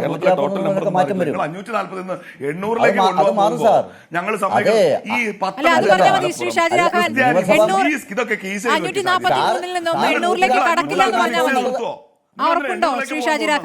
ഈ 800 കസേര ആർക്കിരിക്കാനാന്ന് പറഞ്ഞേ ശ്രീ ഷാജി രാഘവൻ അങ്ങനെ ഉയരില്ല എന്ന് ഉറപ്പ് പറയാമോ ഈ സമയം? വീരാൻ, ഞാൻ ചോദിച്ചത് പാർലമെന്റിന്റെ കാര്യത്തിൽ ജനസംഖ്യ അനുവാദം വേണ്ട, മണ്ഡലത്തിന്റെ നിയമസഭാ മണ്ഡലത്തിന്റെ കാര്യത്തിൽ ജനസംഖ്യ അനുവാദം വേണം എന്ന് പറയുന്നതിൽ ഒരു വൈരുദ്ധ്യമാണ് ഞാൻ കാണിച്ചത്. താങ്കൾ മറുപടി പറയാനുള്ള ബുദ്ധിമുട്ട് 2001 ഞാൻ പറയട്ടെ, ഐക്യകണ്ഠേന പാർലമെന്റ് പാസാക്കിയ 84-ാം ഭരണഘടനാ ഭേദഗതിയെ തുടർന്ന് നമ്മൾ രാജ്യത്ത് 543 നിലനിർത്തിക്കൊണ്ട് പുനഃക്രമീകരണം നടത്തി. അപ്പോൾ നമ്മുടെ ഈ മുകുന്ദപുരം ഇല്ലാതായി ചാലക്കുടി വന്നത്. അപ്പോഴാണ് നിങ്ങളുടെ പാർലമെന്റ് മണ്ഡലം പുതുതായിട്ട് വന്നത്. അതുപോലത്തെ ക്രമീകരണം ഇനിയാവാൻ ഞങ്ങൾക്ക് പ്രശ്നമില്ലെന്ന്. നിങ്ങളുടെ പ്രശ്നം എന്താ? നിങ്ങൾക്ക് ആദ്യം ഇവിടെ 800 കസേര ഇടും, എന്നിട്ട് UPക്ക് 600 കൂട്ടണം, ബീഹാറിന് 40 കൂട്ടണം, എല്ലാവർക്കും ഉത്തരേന്ത്യയെ കൂട്ടി കൊടുക്കണം, ഇവിടെ ഉള്ളത് വെട്ടിക്കുറയ്ക്കണം. ആ പരിപാടി പറ്റില്ലെന്ന് പറഞ്ഞോളൂ. ഇങ്ങനെയൊക്കെയാണ് നമുക്ക് ചർച്ച ചെയ്യാം. ശരി, ഈ ചർച്ച ഇനിയും തുടരുമല്ലോ. വരും ദിവസങ്ങളിൽ ഇതിനോടുള്ള പ്രതികരണം അടക്കം എടുത്ത് നമുക്ക് വീണ്ടും ചർച്ച ചെയ്യാം. വളരെ നന്ദി അഡ്വക്കേറ്റ് ഷിബു മീരാൻ. കോൺഗ്രസ് ഉൾപ്പെടെയുള്ള പാർലമെന്റ് അംഗീകരിച്ച ഭരണഘടനാ ഭേദഗതിയുടെ അടിസ്ഥാനത്തിലായത്. അത് താങ്കൾ മറന്നുപോകരുത്. 2002 അതുകൂടെ താങ്കൾ മനസ്സിൽ വെക്കണം. വളരെ നന്ദി advocate Shibu Meeran, V Vaseef, Shaji Raghavan, doctor Mohan Varghese ചർച്ചയിൽ പങ്കെടുത്തതിന്.